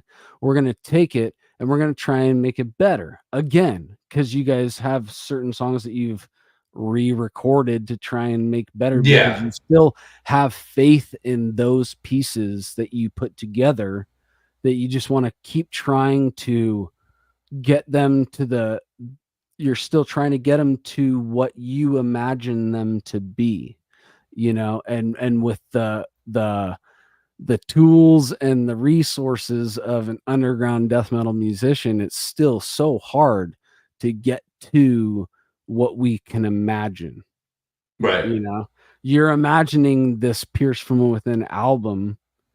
It really is so hard to really get to the top of that Pierce from Within mountain that you're trying to climb. And you make it may be a 10,000 foot summit. You only made it to 7,000 feet, and you're like, yeah. but the sunset and sunrise is so sick still up here, you know. And I'm sure Suffocation has complaints about Pierce from Within, right? It is, dude. It's always going to be that, and I say, but that's where I wanted it to be. I wanted my Pierce from Within, that orchestra, you know, with so many harmonies. And I remember one thing that, you know, that I'm proud to say that, and I believe I see it like this, and I don't know if there's other people who do. I think there is, but I remember recording, you know, me and Bruce talking to each other right before Disintegration, because I'll explain to you guys how the EP was. The EP was they were outtakes of what would have been Disintegration that didn't get used. But I remember going up to Bruce and saying, "Hey, I want to make music that's timeless. So let's just try." Like, you know, I don't want to sound like primitive and old. Like, I don't want to, like, so if 25 years from now, you know, somebody play this, I want to be able to keep up with the young kids who are extremely talented or creative, not talented, or that are extremely creative and brutal music. Because we never not wanted to be brutal. We're always going to be brutal. Right. But I want to be able to say, this is a time capsule. I can play it in 2002, or I can play it in 2025, and the album doesn't fall short of what something that could be coming out now. And like, that's what we really, sure, dude. As far as I'm not saying that I'm the best guitar, but we're talking about creativity and like being creative to the point that, yeah, it could come out tomorrow. You know, you're waiting. I get it, because when I listen to it, you're still. Even though I've listened to that album so many times, dude, I'm still waiting for the next riff. I'm waiting for the next riff. And with the breakdowns and stuff, even though I am more on the technical side of things, I like my breakdowns more so sprinkled in there. Dripping was one of the bands where I'm like, bring it all, dude. Give it all to me. I know whatever the next riff is going to be, I'm going to be happy with it. And it's such a compact version of, here's all quality. That's what I feel. Thank you. Like, not one riff is in there that doesn't need to be in there. All the riffs are there, and they should be there. And it's a nice little compact version of unique death metal that was happening way before a lot of the mid 2000s bands are getting talked about now. And I'm like, well, Dripping was doing some sick shit way before we were, you know. Yeah, nobody was doing that in North Jersey. There wasn't a guttural hyper grind, you know, hyper blasting guttural with extremely slow breakdowns. Yeah, back in 2000 out of North New Jersey. Like I said, who is doing Gravity I love Mortal Decay. Mortal Decay was down in South Jersey, but, you know, out of North Jersey, you know, or, you know, New York, Connecticut, I don't, you know, like I said, besides Texas and California, which they were the pioneers of that, there was no one doing it on our coast. Who was hip to the hyper blast, the gravity blast back then over there? Not really many people. In Jersey, nobody. Yeah, like that kind of flow. We were those jerk kids who would be like, oh my god, the blast is so slow. That and just shout out, you know, but and flow. Right, and that's why we did it. We loved him, and we, you know, being like huge Cryptopsy fans, were like, you know, Bruce was like, and I remember telling him, dude, can you blast like solid normal speed? Because like at times, at the time, you know, recording the way we were recording and the equipment wasn't so advanced, it was hard to catch every hit. Right now, you can consolidate that hit. You can do whatever you want. You can sample it, trigger it through. You know, you can signal it. And he was like, just arguing, no, I'm not going to blast slow. No, we were writing a song. He's like, no, I'm not going to fucking blast slow. Every blast is going to be... And then he took the skank beats out of Dripping, you know, because Dripping had skank beats on the first two demos. And he took them out, and he's like, I am not going to blast slow. I'm going to hyper blast through the whole fucking album. I'm going to hyper blast to the day that I die. And it's just, you're never going to get that out of me. You're never going to get a Cannibal Blast. You're never going to get, anything slower. And I'm not, no disrespect to Cannibal. I'm not shitting on anybody here, guys. It's just a preference thing. I'm not saying that it's not good. And Bruce was like, I am not going to blast slow. No, and we would argue over this because I would have some cool like New York death metal style shit that I wanted to do. And at the time I was influenced, and he's like, no. He would just shut me down, and we would argue and be like, no, we're not doing that. We're hyper blast. And if you can't hyper blast, then we could do some rhythmic blast, he said, but never, ever, ever. And he was big into Dave Whitty from Human Remains. He loves Brandon from Ripping Corpse. Like those were in Flow from Cryptopsy. When we played CBGBs, we played with Cryptopsy, and Flo, he watched. Bruce told me Flo watched them, and I was like, cool. I don't know. Dude, I was playing, so. Whitty's somebody that we haven't talked about as much as I feel like he should be talked about. He should be talked about. Human Remains should be talked about. Is a human metronome. Yeah. That anything that dude has drummed on, I enjoyed so thoroughly, but he's more established in the grind scene, so we don't talk about grind too much on this show. But Whitty, with the Human Remains stuff, there was such unique and innovative stuff that he was doing with Human Remains, and obviously Burnt by the Sun, and his EP that he did with Exit 13 is fucking amazing, dude. Mm-hmm. It's so fucking good. And yes, I'm rocking grind tonight. I think we played with Burnt by the Sun, and another touch that Dripping had, that Bruce, dude. Oh, sorry. And Ian just mentioned Discordance Axis, dude. Oh my god, it's just like, come on, dude. No, when you listen to that, it's a fucking machine. It's bananas. Dude. Yeah, it's bananas. And two other guys that Ken Shalik from Candiria was one of them. And Mike Smith from Suffocation.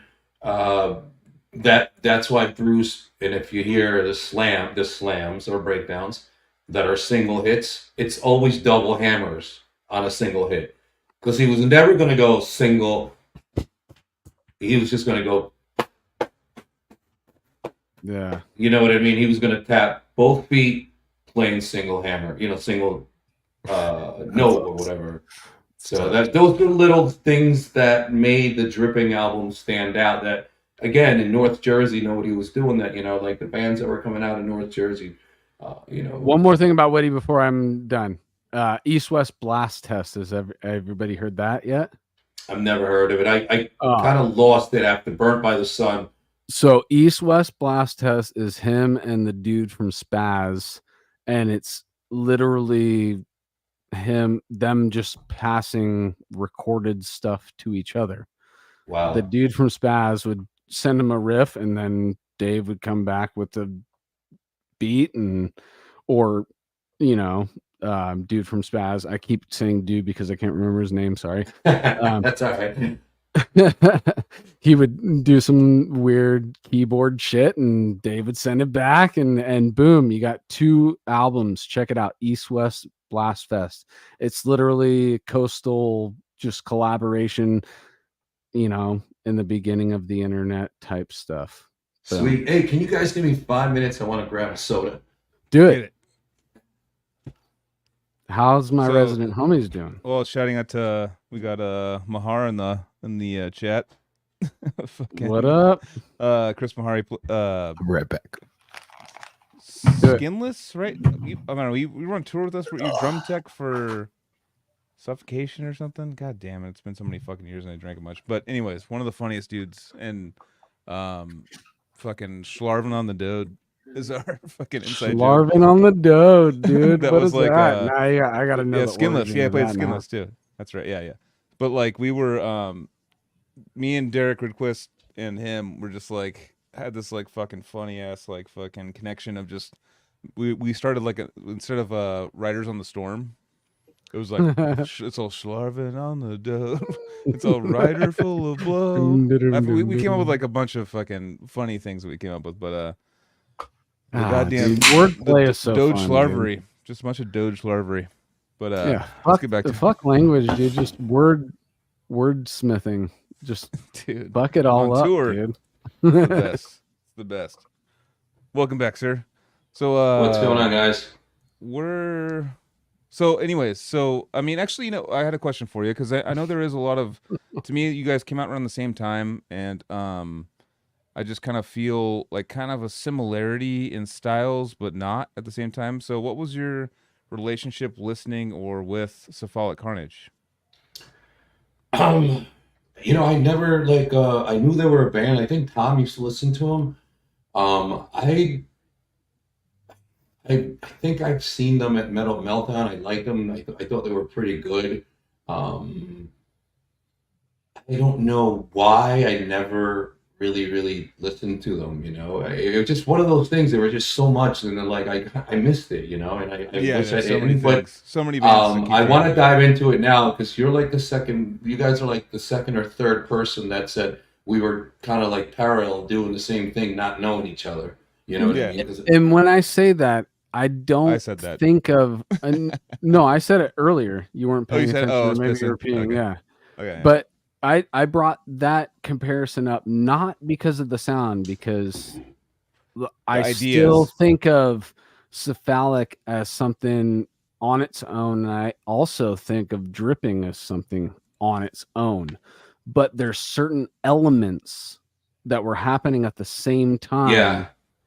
That there's two creative mindsets in different areas of the country that we're trying experimental, and it may things. be it's like parallel thinking is a real thing, and absolutely. And taking Flo's style of drumming where Pro Tools isn't a thing yet, so it feels more spastic and organic when somebody hyperblasts.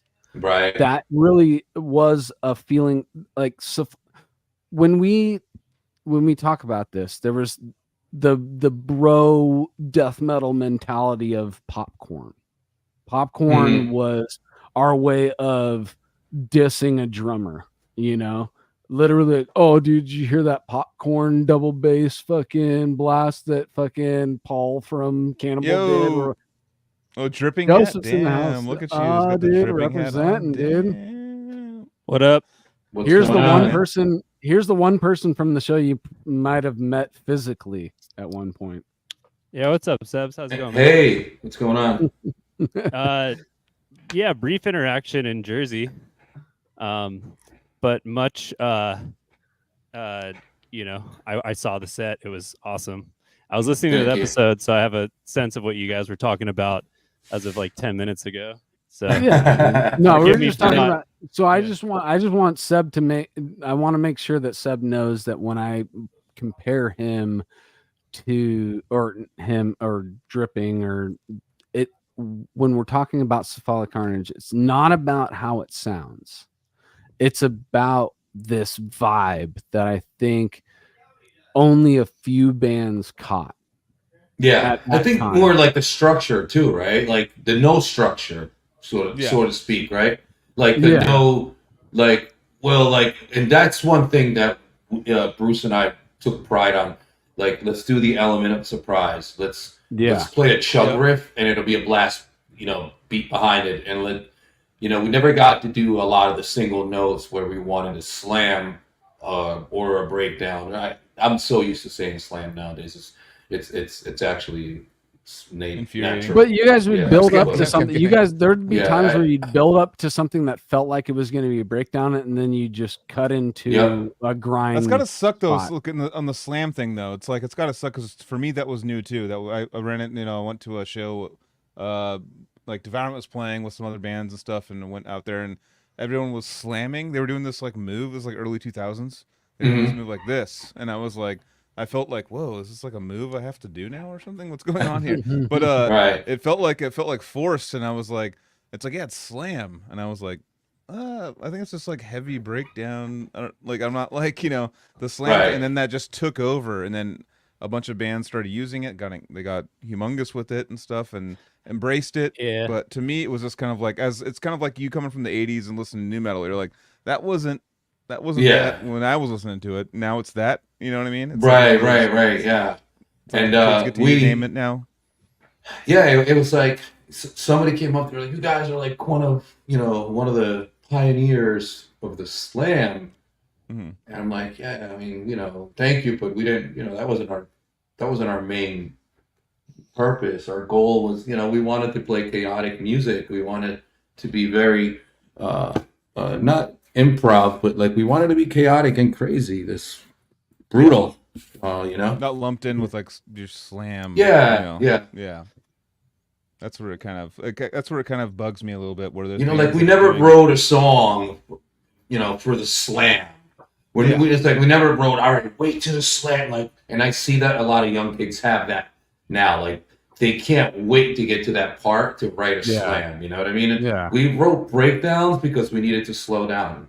It literally is kind of what you were just saying. The breakdowns were to give a break for all the crazy stuff. Yeah, because he couldn't blast right more than what he did, or that's whatever. Why we call it breakdowns. Mm-hmm. Yeah, it's like sniffing the coffee beans in between trying out colognes. Yeah, it's like resetting your palate, like a palate resetter. Just like, all right, let's calm down, let's chill out a little bit, and get back to the chaoticness has to come to kind of like a head. And then we'll just be like, all right, let's bring it back. Let's groove, and then we'll bring you somewhere else weird. You know what I mean? That's kind of where I always thought. I didn't think it. A lot of those bands, like you said, like it's in EDM music and all of the stuff. I feel like a lot of it came. I'm certain it came from metal. Like a lot of it came from like all the EDM stuff to the breakdown where everyone goes like, oh yeah. Like, it feels like that's exactly the same structure as like a lot of those like early. Hardcore bands with the breakdowns and stuff in the early 2000 era, and a lot of the bands that like embraced it. I feel like that just became like everyone's just waiting for that build up to the breakdown now. It's like right. It's like we didn't write for the slam. We wrote music. We just wrote chaotic or not so chaotic. We were telling a story, and we took a picture of what our lives were at the time, which were chaotic. I was partying. Bruce was smoking a ton of weed. Tom was smoking a ton of weed. We were just doing dripping full time. No weed for you? I smoke a little weed here and there. It's never really, been much of my thing. THC seems to give me a little bit of anxiety. Same. Maybe spark up some old acid trips that are in my spine. And I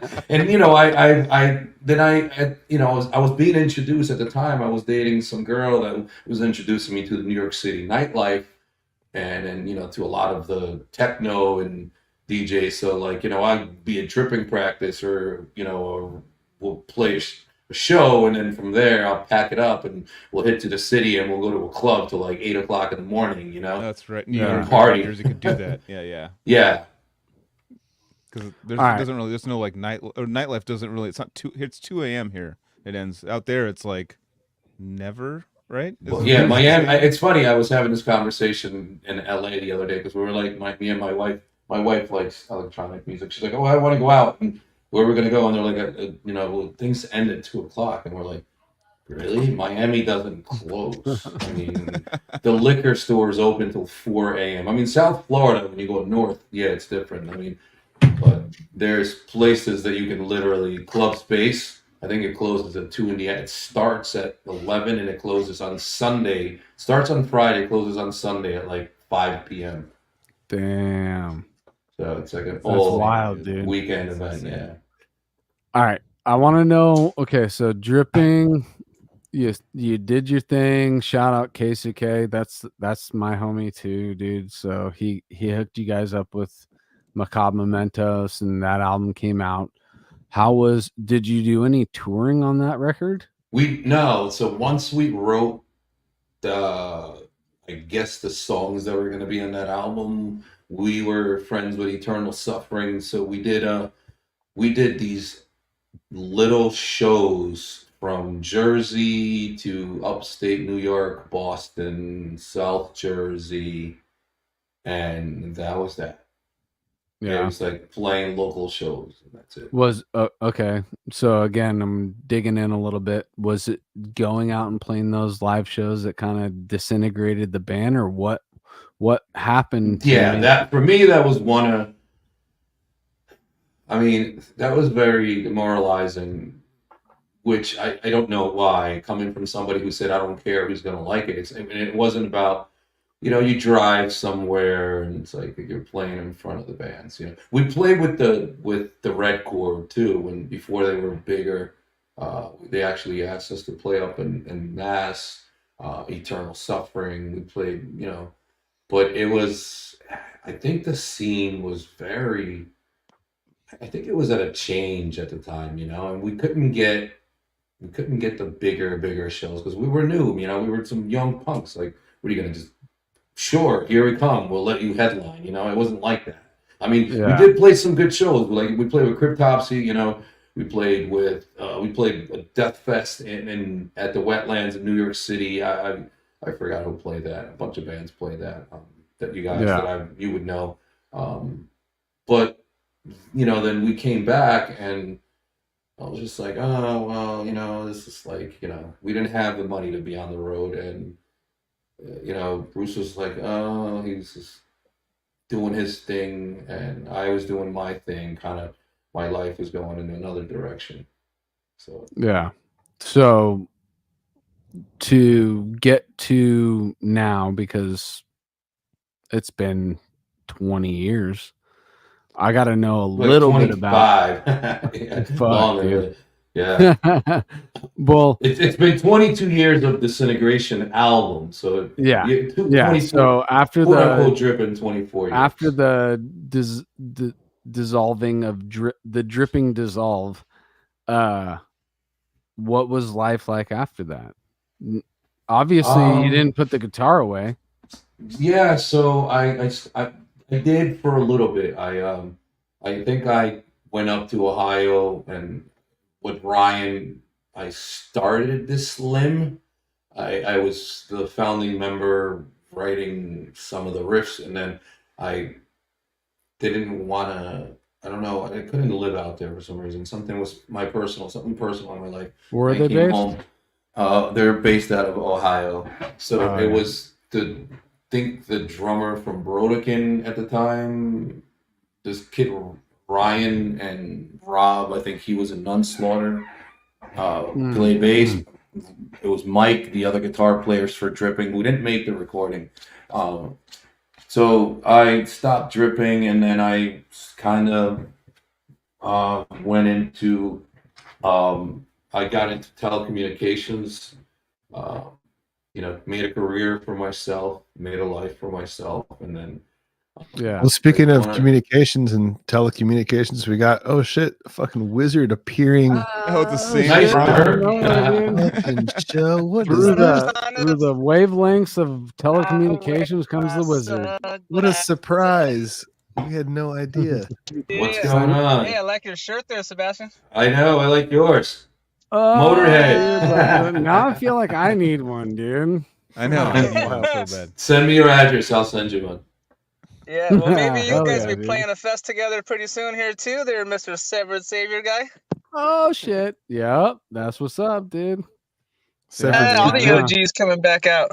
I know. That's actually why one of the reasons why I was excited about talking to Sebastian, because I do truly feel that it's a resurgence for all of us again, dude. All of us are... Everybody's saying come back, and we're fucking doing it, dude. So yeah, why not? Why not doing it? I mean, it's been 12 years since I've been on the stage, and we're talking about this September thing with Severed, and I'm gonna do that Odious thing very soon too. And nice, yeah, dude. It's Odious playing really live cool. too. Well, no, the new Odious album. Oh, the album, yeah. Dude. I was gonna say, Casey Howard's hitting the stage. What's going on? I'd love to share the stage with I don't know what you're again, talking dude. about. If we can share the stage, if me and Casey can share the stage again, dude, my life will be complete, dude. Nah, dude, I Tell quit. you what, You get Joseph K on bass, man, and start doing some fucking. What up, bro? I'm like scared of Joseph. Gender now. reveal party. Where you at? Joseph like intimidates me now on drums. Nah, you're still the guru, dude. What? But that Texas Fest is so sick, and Wormed is my favorite band. They're playing it with you guys, both you guys. We played with them. You know that, right? Yeah. And Vomit Remnants. Okay. Dude, that's and Brodekin. So it was us, Vomit Remnants, and Brodekin. Back in 2000, maybe, I think it was. Yeah. We're literally talking about everything that I'm excited about 20 years ago and still excited about today, dude. Wormed, fucking Dripping. We got To Violently Vomit, fucking dude. Every fucking time you guys talking about Domination, right? Domination. Yeah. We're on. Unfortunately, we're on a Thursday. I'm not too thrilled about that, but it is what it is. Dude, I still want to come out for the whole podcast Thursday tonight. No, dude, I want to come up for the whole thing. Maybe we'll do a live fucking podcast from the fest, dude. What on stage podcast? Yeah, just like just walking. Hey guys, you know, like crouched down by the drummer, like, dude, we're fucking playing right now. Just doing noisecore podcast. It's like, yeah. But the whole stage rumbling. Speaking of fest, though, like shout out to Gutter and bringing us out for New Jersey and having us headline day one. Yeah, having you guys on day two, and the energy for Dripping on the return show, it was insane. I mean, we did really good on sales, but you guys were just. I went to get a shirt, and by like 4 p.m., like 2 hours after doors, it was already sold out and everything. People like to collect. I don't think we had money when we were kids. Yeah, actually, we didn't have money when we were. I personally, I didn't have any money to buy shirts. So I had enough money to come for at least a shirt or. I was lucky. I was getting a CD, and then that's that. You know. Yeah, but dude, that's so cool to feel that, though, right? And if we're talking about all these bands coming back and these younger generations coming up and buying shirts and CDs, it's fucking pretty cool, dude. Yeah, it's great. I love it. I love it. I think that I'm personally just gonna try to do this as long as I can. I'm gonna be like, I don't know, like Lemmy maybe, just standing on stage, and the lineups keep getting younger, but I keep getting older because not everybody wants to. Not everybody can hang, and I get it. People, want to go to college. not me. I'm not going to college. I'm just gonna play on stage. Hopefully. Well, these kids. Go for it, Joseph. Oh, these kids all want it to be 2002 again, though. Like the kids that are coming out. Yeah. It's how I feel about. I don't know. Maybe the late 60s or something. Like there's a nostalgia for an era for sure. Well, we're talking. I think that we're going in circles, and I think there's, and like I think we have 10 years now where Dying Fetus is opening up stadiums. I think our genre is going to go up. I don't know if it's going to stay, but we got a good run of 10 years where we're going to be on top again.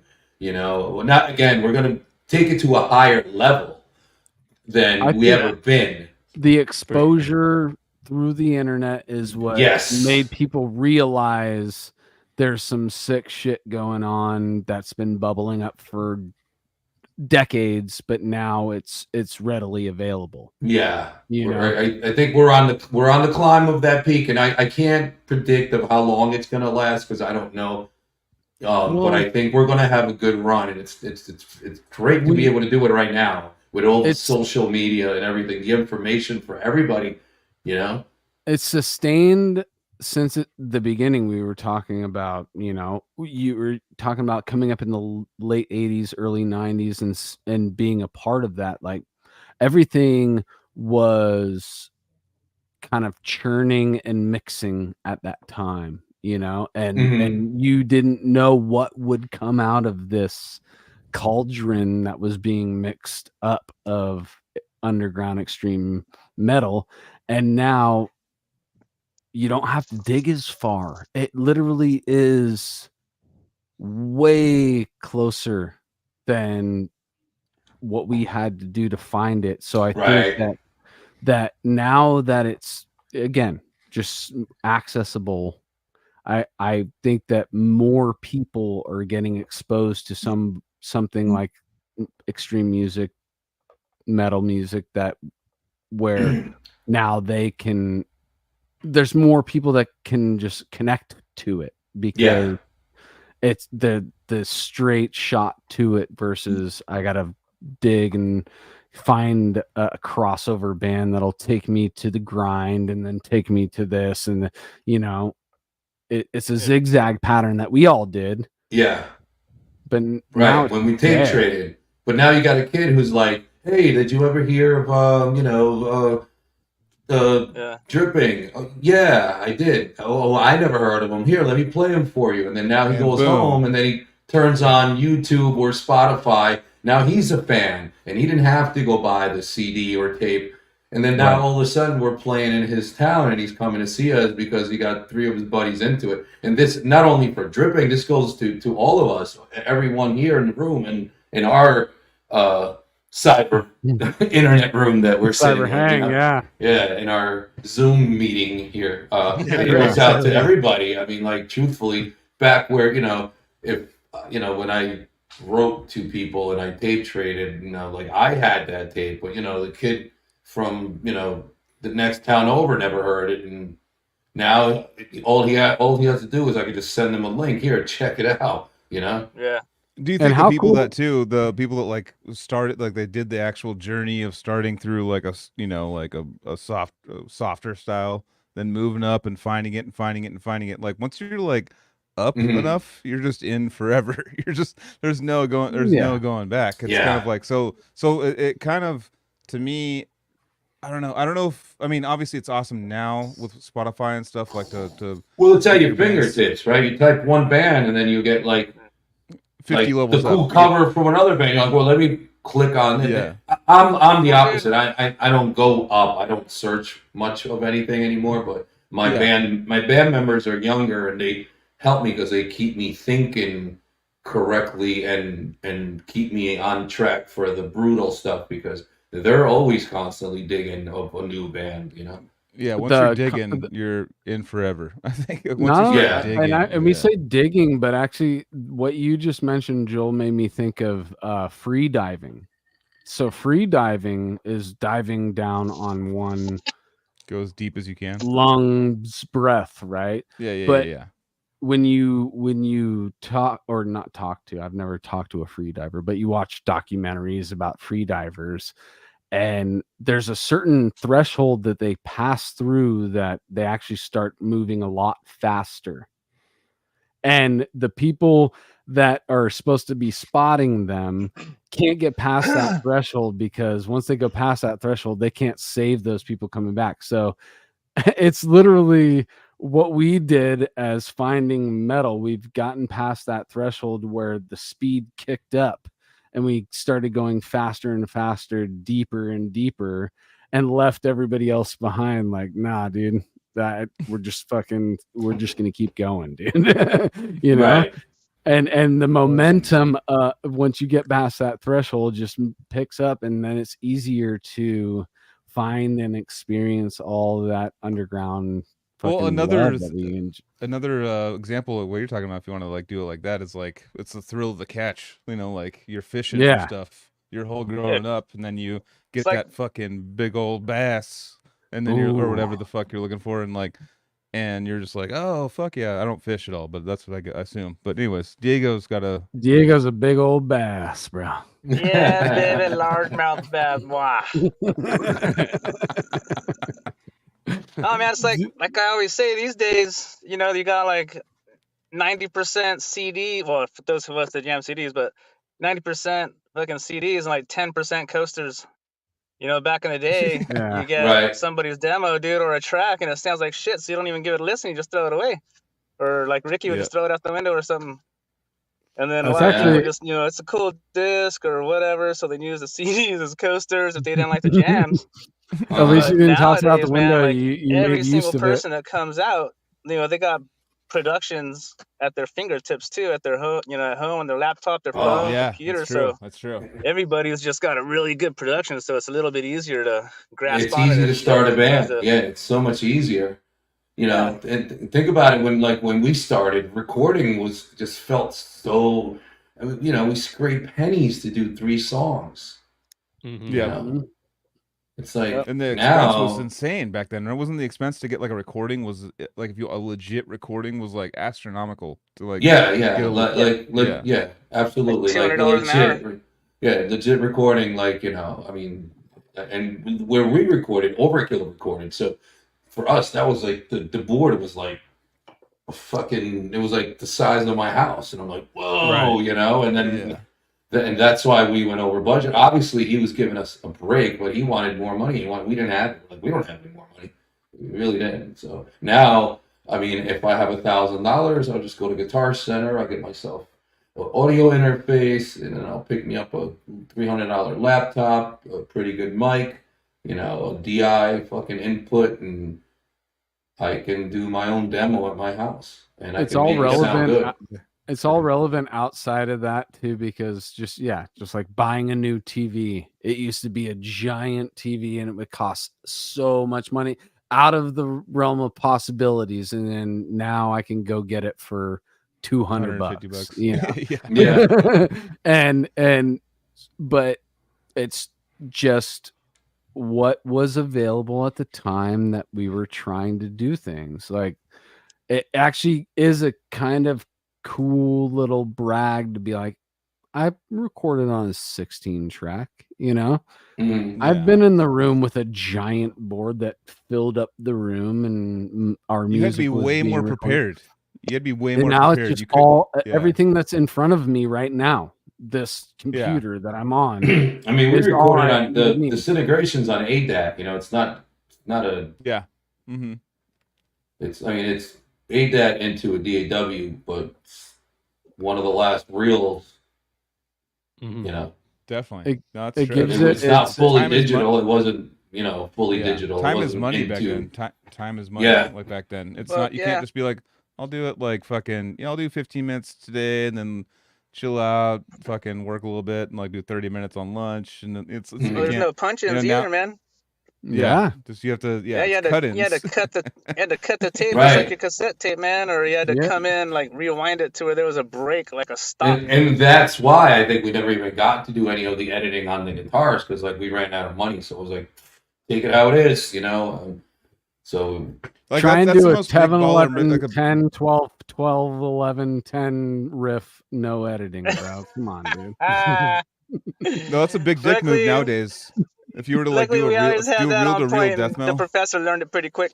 He's the professor, dude.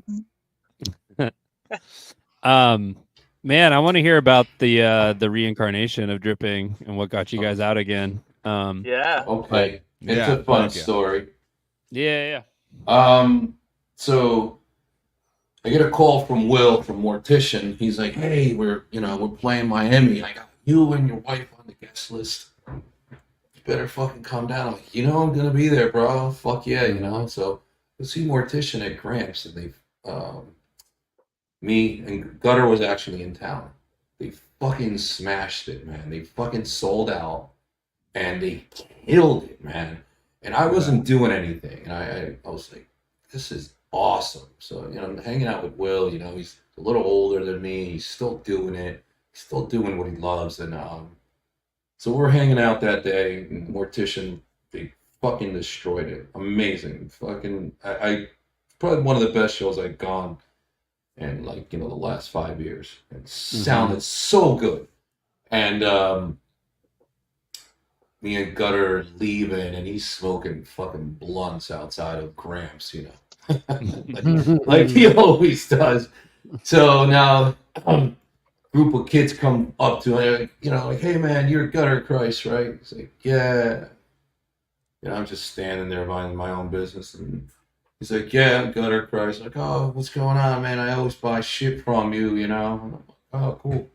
And he's like, yo, you ever hear of? So it was a kid, his girlfriend, and another guy. It was 3 of them. He's like, you ever hear of a band called Drippin'? And the girl's like, Dripping?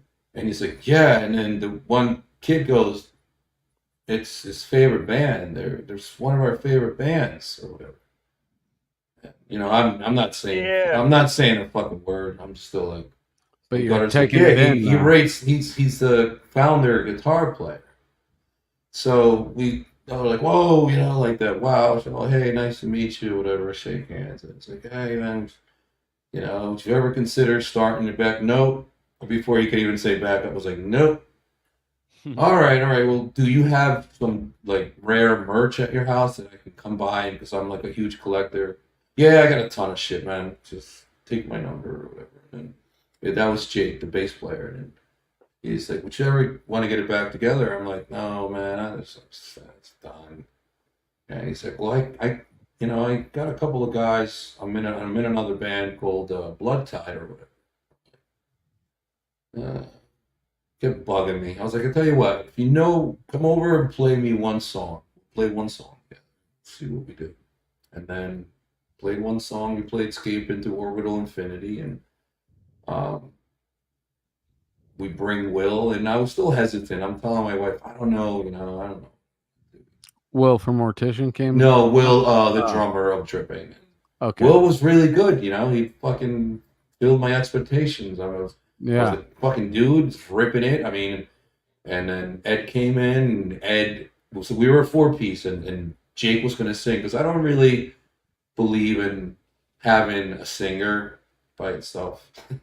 Yeah. I like the singer to earn his keep. So we were like a 4-piece for a while. We were like almost ready to play Jersey. We're literally like a week or two. We were 2 weeks in New Jersey, and then Nico comes in. And he's such a cool kid and has like the most amazing energy. And I was like, Nico, you want to sing Escape into Orbital Infinity so we can do like a little cool like Blood Tide featuring Dripping? Because I kind of started taking lessons from somebody who's been teaching me, because I'm a dinosaur.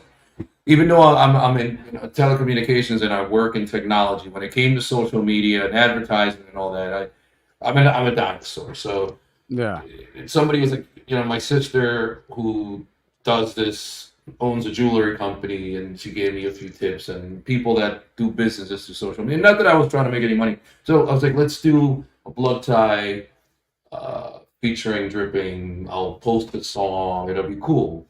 And when he did that song, man, I mean, it was like the fucking energy was like, whoa. Yeah. And I'm like, I went home that night and I text him and I'm like, want to sing for Dripping, bro? Fuck yeah. And he's like, yeah. I mean, I don't want to piss Jake off because I know Jake's singing. I said, well, I think Jake can concentrate more on bass and he can do backup vocals. Yeah. You have more of a range of going all over the place and like pick squeals and gutturals, inhales, and whatever the terminologies are for the gutturals.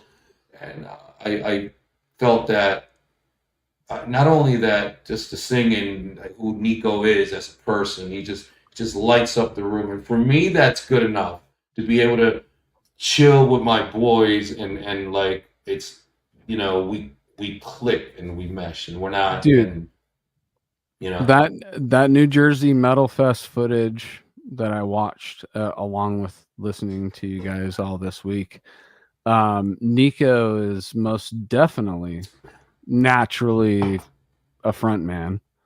Yeah, he can banter with the crowd. He's present as shit, and he sounds great with you guys. So most definitely you guys made the right decision if you're gonna have somebody just on the mic as well as all the backing vocals.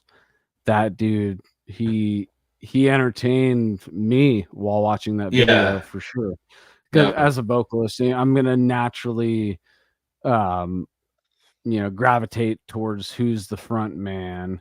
But I also, the angle of the camera, you were at the farthest part because it was mostly stage right. that the camera was coming from. But either way, Mhm. the sound was great. I thoroughly enjoyed you guys playing that album all the way Did you through. mind dude. did you watch the Mind the K release? I actually don't know what There's a what professional with 3 different cameras from Jersey. It's from Mind the okay. So K. it may have not You should been watch that. That's because there's drum cam, there's side stage, front stage. I'd like to see that because I Yeah, didn't it get is a drum professional. kit. I think he took the sound. I want to say he also mixed some of the sound of the board into that. Either way, dude, I think that crowd, I could feel the energy just by watching that video, that everybody in the crowd was ready for you guys and playing that album front to back. I think that it would have been a big treat if I was in that crowd. I wish I was in that crowd. I want you guys to come to Northern California, dude. Get somewhere near me, dude, so I can We fucking will, we go, will. dude. Yeah, and that was it was like something that like I was like, I made these guys work hard. I was like, it was like practice every week for like a year because I was like, we're gonna play this note by note. And Ed's really good. Ed taught me my own songs. We don't hear a lot from Ed, but Ed is probably the person Ed's in the chat right now, dude. Ed is probably the person in the band that I don't have one bad thing to say. Not that I have a bad thing to say about anybody else, but the only thing I can say about Ed is that, like, when we're writing music, his mental condition, he'll rewrite that same riff 1,000 times. So sometimes we can't write a new song because he's just so perfectionist, and so we had 3, it was me, Jake, and Will, and we were stuck on 2 songs for like 5 months because we could just not get ahead.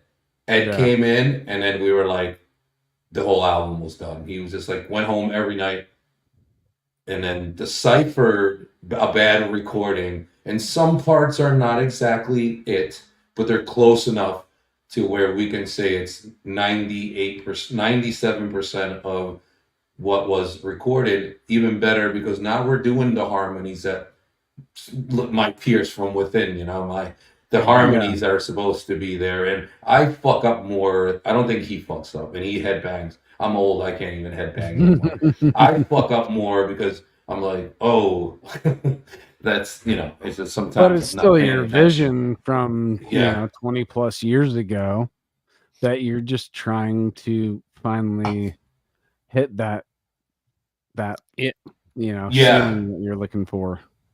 Guys, those young kids in Blood Tide and Dripping, like, they all came by the TVV merch booth and all like got swagged out from us, and I was like, nice. I met them all, and they like had friends. They were like, we're all from Florida, blah blah blah. I was like, dude, I'm so stoked to see you guys tomorrow. And then they came out like more confident than I had been on stage. I'm pretty sure. Like, they came in like they owned the fucking place. Like, they were vets, dude, veterans of the scene. It was a lot of energy. And then a couple things paid off for them. Like, I did check out Blood Tide, and that record that they put out, or the EP demo, whatever, it's amazing. It is, really fucking good. And I'm sure like one of the things they were looking forward to is people checking out their music from the exposure of doing Dripping, and it literally worked. I was like, I gotta check this band out that they're doing all at the same time. It's fucking awesome. So shout out you guys. They're great. Shout out to the young cats that appreciate all this older stuff that we're talking about, that are players that are ready to, like the Atheist dudes. It's kind of an Atheist situation where it's Kelly and everybody else that's younger and fresher. Cynic, I'm not same thing. And I'm not saying that you guys aren't fresh, Kelly or Paul. You guys are, what you made for us is still just as fresh today. But I'm saying just getting that younger, more hungry feel that we were talking about earlier, involved in these older projects. It gives the best example of those songs to the newer generations today in a live setting. Right. You know what I'm saying? You were saying, oh, I'm an old guy, I don't like to headbang as much, but he's a headbanger. Well, 4 out of the 5 dudes, if they're headbanging hard, dude, everybody's gonna be headbanging just as hard, Mm-hmm. And Seb's still over there fucking playing the riffs, and you were still getting down, dude. I was watching you, bro. Yeah, I try. Down. Yeah, it comes back. I mean, but to your point, with a lot of like these, the younger kids eat it up, man. They do. They study this. I mean, they were Dripping fans, and Blood Tie is amazing. And it's funny because we had to have a conversation yesterday. I'm like, all right, we double booked a couple shows, and I'm like, I like to keep a certain reputation.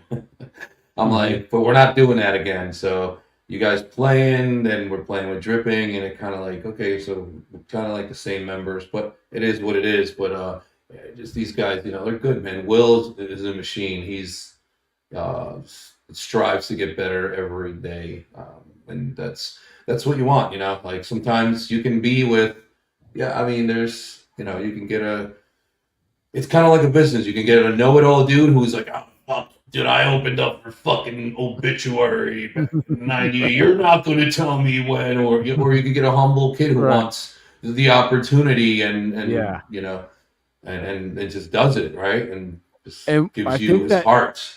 This is going to be a little, egotistical when I say this, but I think that the metal scene is more prone to digging into the past than other scenes.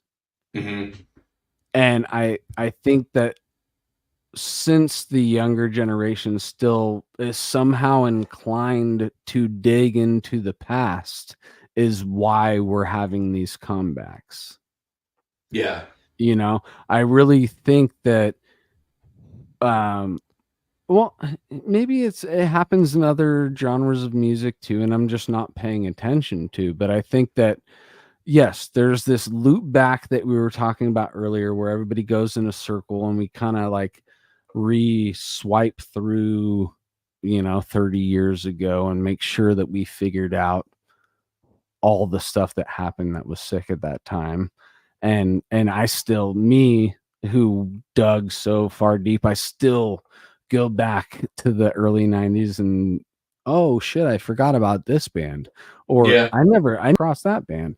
And it is something that happens in metal to where these younger kids are still doing the same exact thing and finding a Dripping, finding all these other older bands and wanting to like slam such a bit. And yes, we say slam, it's breakdown metal, but these slam bands are so fucking so big now that it is that same loop back thing. Like, oh, I love this, I need to go back, and you're eventually gonna find a Dripping, and you're gonna be like, wait, I listened to this band from 2023 and Dripping was doing those same riffs back in 2001. And then you go back even further and you're like, Sofo did this and this and that. And that. I love it, dude. I love that. That is what's going to make metal continue forever. I have a spiel back situation. Go for it, Joseph. I have a little spiel on this. Jazz is like old enough to like where you obviously think about this like kind of eras, and you sort of put on a pedestal certain eras, like maybe you're into swing or bebop or whatever. And metal's been, extreme metal is so new that like for so long it's just been about what's the newest thing and like catching up to the very current thing. And now extreme metal's old enough to like where that like kind of race, like people aren't trying to run that race quite as hard anymore. It's starting to become more of a jazz thing of eras and of styles that you kind of pick up, more like a legacy, a tradition. Totally, dude. So we're just kind of crossing that threshold where it's like not, because imagine being into jazz but being like, well, I only listen to jazz from the last 10 years. It's like That sounds crazy, you know? That sounds But, like ridiculous, dude. Exactly. But metal, you find kids who are into like, you know, whatever the newest metal is. Like there's still that, but there's a lot more people who are hardcore about certain eras, and then there's even more people who are generalists and are just like, yeah, I like my 90s, I like my 2000s, I like the best of all these worlds. So that's my spiel basically. Yeah, Dude, yeah, it no, I totally hear you makes on sense, that. dude. I That's like it all. exciting too when you hear that. Mhm. It's just exciting that you're like, oh, dude, death metal's old enough to now everybody's gonna keep sweeping through it and making sure that it stays with us know. for as long as jazz has. Which jazz is probably what 100 years old now. Yeah. Pretty About old. exactly. 40s, right? 30s or 40s? 20s, 30s, 40s. Yeah, 20s. Yeah, I was gonna say 20s is probably You can like find the New Orleans origins. jazz. Yeah. The Yeah. blues, the Delta stuff. Wild, dude. And yeah, that's Basic another command. one of my favorite genres of music. So it's so funny for that to be 100 years. How cool would that be? 100 years, like in the 2080s, they talk about death metal like jazz. You know, it'd be a death metal station. You know, I think they still on will as AM. humanity It's on evolves. AM Yeah. because nobody wants to find on FM if AM and FM are still a thing back then. Well, you Over were then. saying, Sebastian, about like wanting it to be timeless. Like I discovered dripping this year. Like I didn't know about you guys until I found out we were playing with you. Yeah, he's our. And I was immediately he's our- like, how did I sleep on this? He's our conduit to the Yeah. to the younger generation. There was a time that there was nothing, right? There was bands that uploaded YouTube videos from 10 years ago, and I you know, I'll read a comment and I'll Snapchat it to my sister, and I'm like, look at what these guys were writing, and I'm like, because for me, I you know, lately I've been signing autographs, and I'm like, why? I don't understand, you know. I'm just a normal kid from Kearney, New Jersey, who played music that he loved or whatever. And like the other day, everywhere we're doing stuff, we're signing.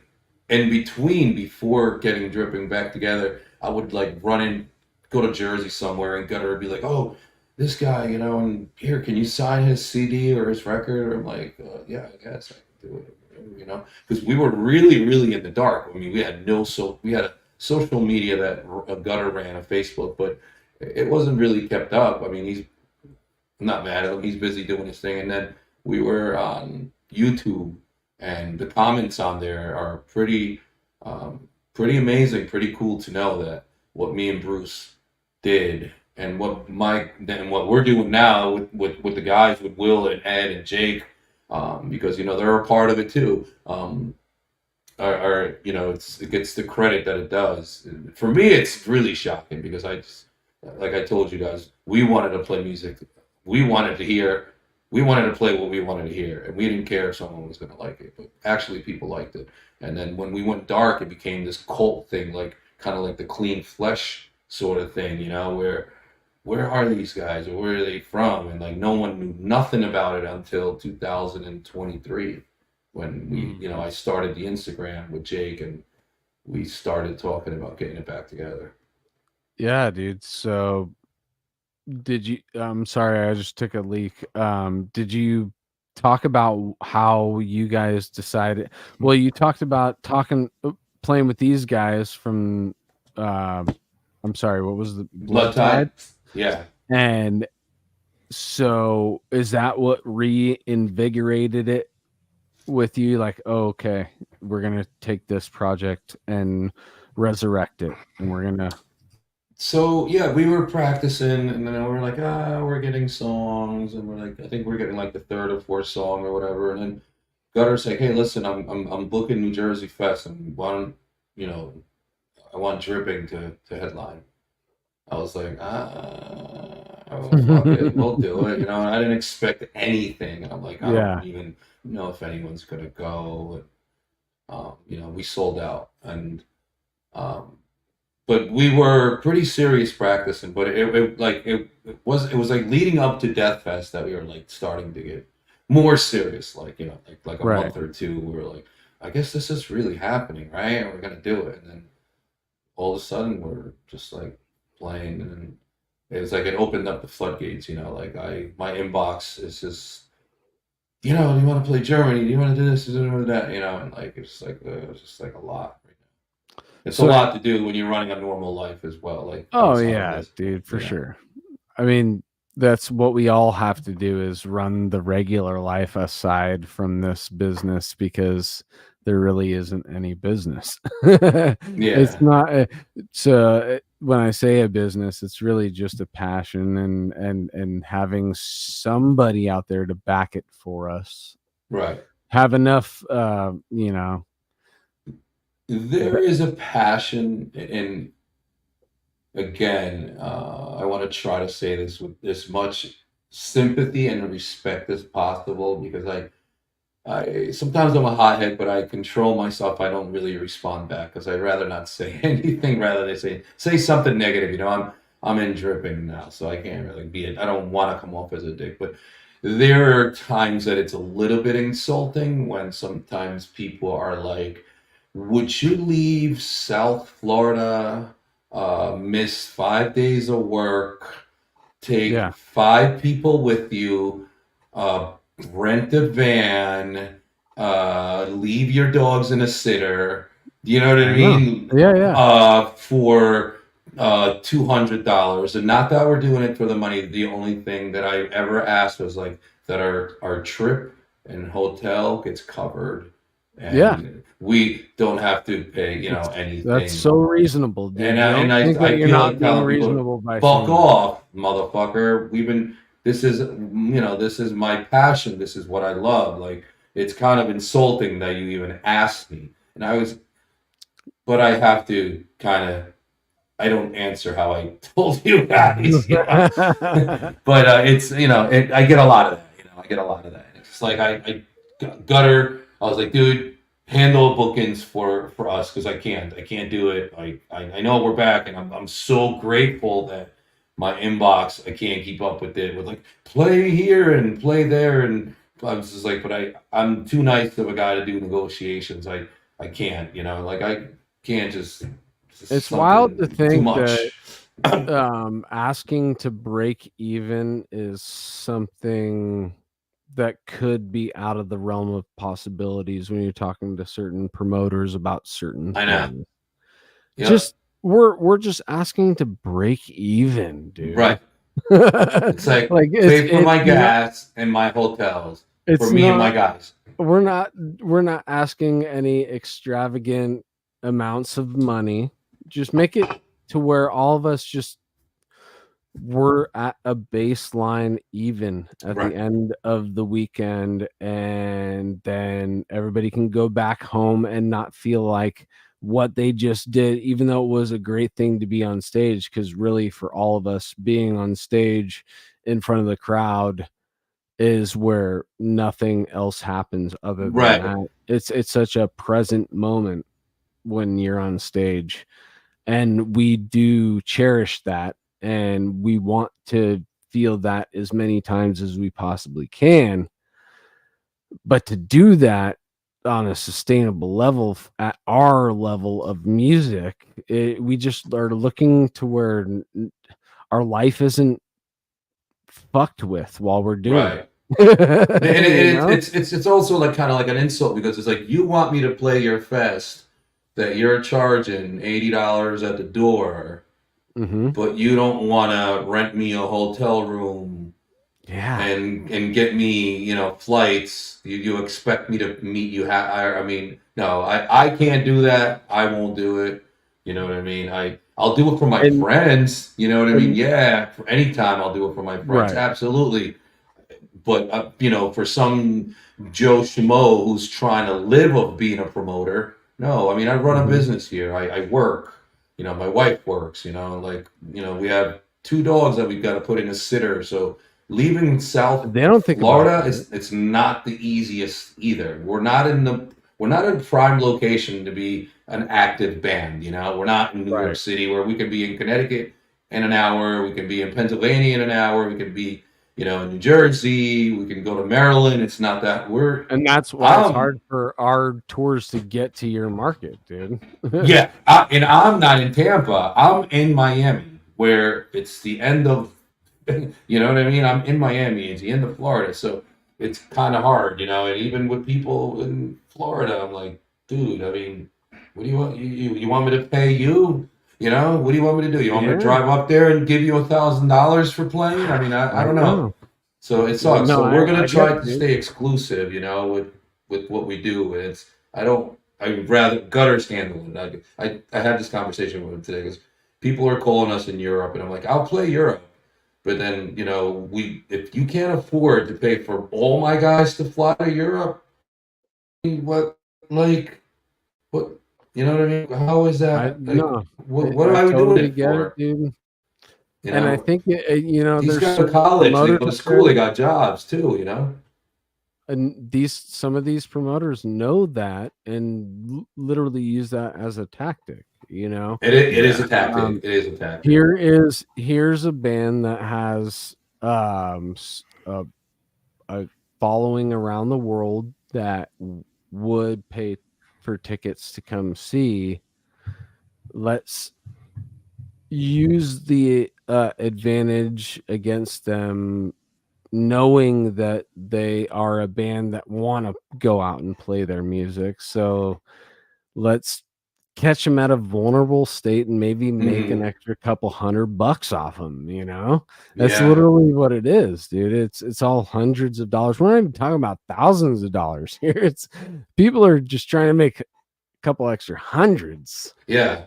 No, I'm trying to leave my house and not have to spend my own money, my hard-earning money and then I'm going to play in my passion. Huh?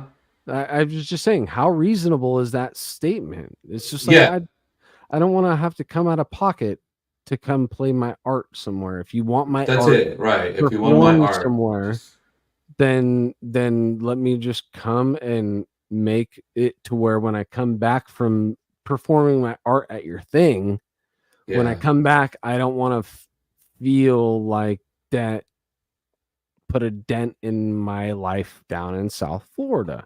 That's it. No, I mean, I'll stay here and we'll write an album, we'll practice, or we'll hang out. I'd rather not even do it. Joseph, you got it right. Okay. Well, I don't. I have no idea what to add to this part, but I'll say I'll take over. Sorry, awkward intro, but yeah, I've been lucky with TVV to get to do some fun gigs where it's a little bit of pay.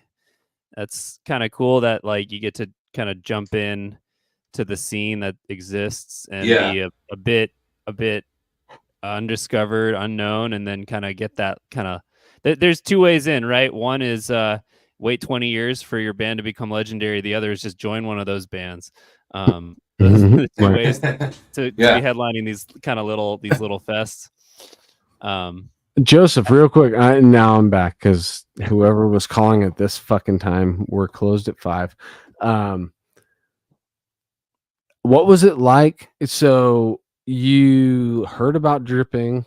Was your first experience listening to them live, or did you get a little?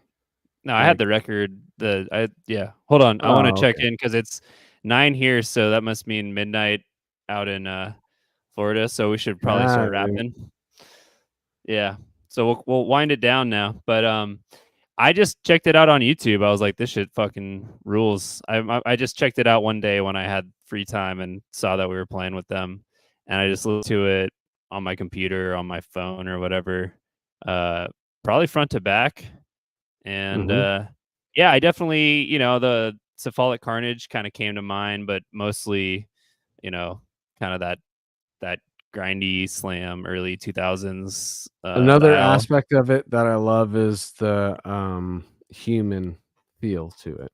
I always talk about the human feel to any record that I've been in love with from the old school. Yeah, there was no metron. No, we're not playing through a click on that. That's what's up, dude. Yeah. And when I say that to all the kids, that so many times we've had the argument over polished records versus non-polished records. I have a place in my heart for both, but me too. Dripping came to me at a time where it's locked in time, meaning no matter how I hear it, I know how old I was. Early 20. I don't even think I wasn't even 21 when I was listening to you guys.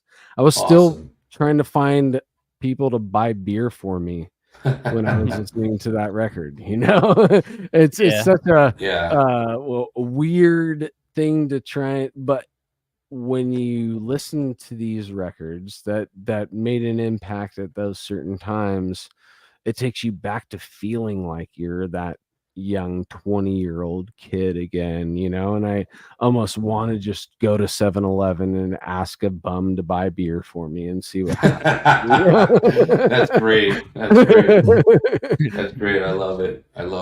Yeah, dude. But no matter what, dude, I just want to say that we've been doing this show for a long time, and we've talked to a lot of people that made an impact on us in our early not adolescence, but I was still 19 when I came across you guys. So in my teenage years still, and it's something that still makes an impact on me today, coming up on 40. And I'm glad that I got to spend some time with you, Seb, tonight. And thank you. And go over same this here. Too. Thank you, guys. I think that we should definitely keep in touch. I think for sure as a new friend that I want to keep in my life, dude. And absolutely, most definitely, dude. And keeping this death metal thing alive, dude, and just making sure that we stay true to that nostalgic feel, dude. I mean, the reason why we're still doing music today is because we're just hanging on a little bit to we have a little, it's like a pass, it's like a hall pass to go back to our 20s when we play this music again. It brings you back to where you can actually it's your time machine, man. And it's when you can bend time, when you're especially when you're bringing back those retro records. And I like I said, I'm lucky enough that I don't have to in my life. And I'm not going to work as much as your average Joe. I think that I'm going to do my passion. I know I'm going to do my passion. That's what's up, dude. For the rest of my life, because the true meaning of life, and not that I know it, my true meaning of life is to live my passion. And most definitely, if I can, I wish I could have went back to time, but it's too late. I'm here now. Right? I wish that I would have resurrected it back when we were supposed to do the 2009 Death Fest, and I was just all over the place. And but when you have when you have those thoughts, you're not here. You're not in the present. So what we're doing now, as these bands that are coming back, we're just paying homage to those thoughts. That's really what we are doing. Yeah. The past is set in stone. We'll never be able to change it. We're never going to be able to really go back there.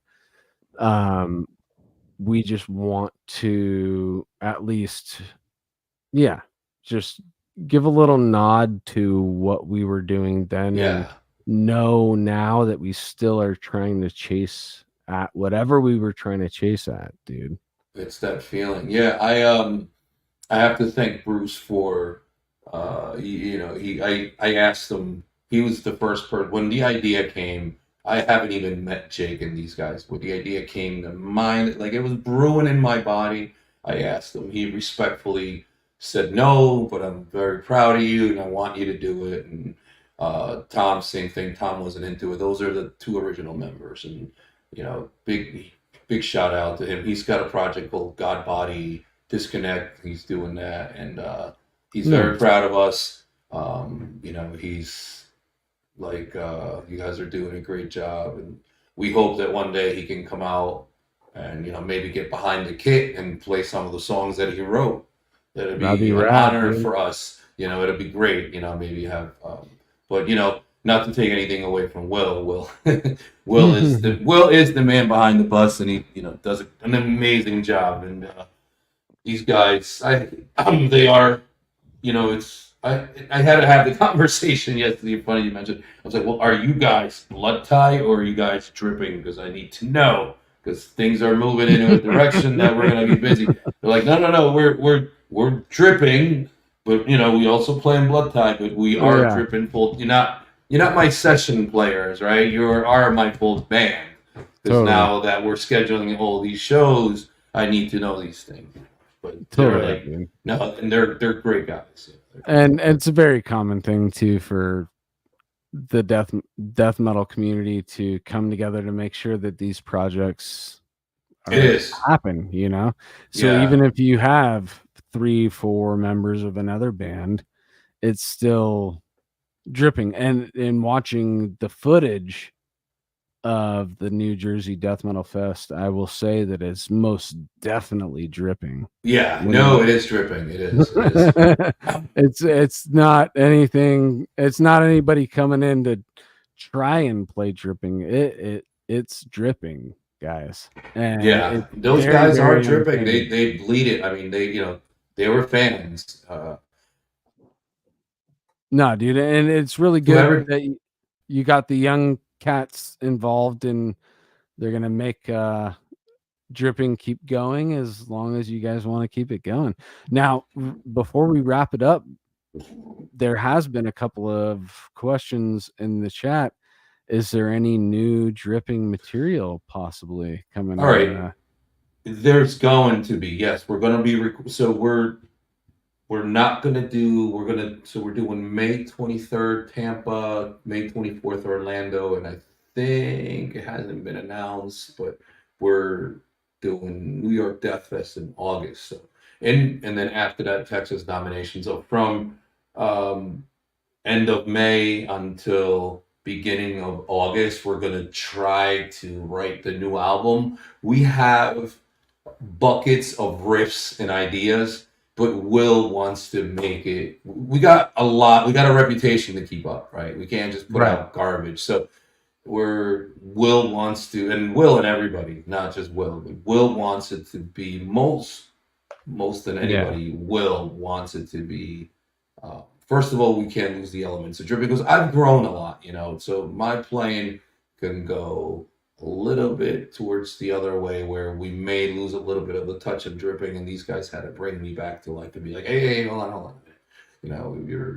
so it's gonna for sure show my growth as a musician, a guitar player. It's going to be dripping, but it's got to break the bar. It's got to be 1,000 times better than Disintegration. So hopefully we can deliver that, and that's our goal. So that's exciting, dude. Yeah. If you guys, we're also not going to spin our wheels into taking 9 years to do it. We're going to try to do it from June to August. Give me 1 second. No, babe, what's up, babe? What's up? I'm still on here. We're wrapping it up. Must you always be rude like this? Come on. I'm a mute to that. Nope. Oh shit. No, I get it, dude. I get it. We're gonna wrap it up right now. So thank you guys. Yeah. Thanks for all your time, dude. Thanks for that tip about the new music. Yeah, I'm awaiting it. Stoked on that. Yeah. We have demos. I'm not allowed to share them because everybody feels they're not up to par. But we do. It's coming. That's in the plans. Yeah. Thank you. Thank you for having me. You guys have something you want to share, dude? Please give it to us, dude. Yeah, we're gonna write the album. We're gonna give the people one single just to say, okay, here it is. This is going to be on the album. This is what the album's going to sound like until we perfect the other, the rest of the songs that we're doing. So our plan is to just sit down from June till August, and we set it just like 3 hours of practice and just get it done. Nice, dude. Well, I can't wait, dude. I truly have said it many times during the episode. Dripping has always been one of those bands that I always felt needed its flowers, and now you guys are getting it because of this comeback, dude. And I'm so happy to see it. I'm glad that you guys are back, and I can't wait for the future, dude. Thank There you. you go. All right. Thank We'll you for wrap it up having here, us. guys. Dude, Joseph, love you, brother, for sticking it out with me. And we got the plugs real quick. battleforgecoffee.com. Go get your coffee there. GeneratorRehearsalStudios.com. Oceanside, California is where you're going to go. SoCal Jammin' style. Cali Death Podcast.BigCartel.com is where you're going to get the shirts. Where's the dripping merch at again? Big Cartel, Dripping, NJDM. And then the socials are Dripping NJ. Dripping NJ at Instagram, and then it's Dripping Facebook. And then we're on Spotify, or Apple Music, or everywhere. So nice, dude. Well, Seb, dude, you're awesome, dude. I'm Thank so glad you. we met. I'm glad we. Sorry. You as well. Ahead. You as well. Yes, no doubt, dude. And I'm glad we had this time tonight. Everybody else who was with us, have a great rest of your week. Make some changes in your life if you need to, or just be a happy dude or chick. Love you guys, and we will see you next week. I will see you guys soon. All right. Love Cali. Thank you. There it is. All right, here we go.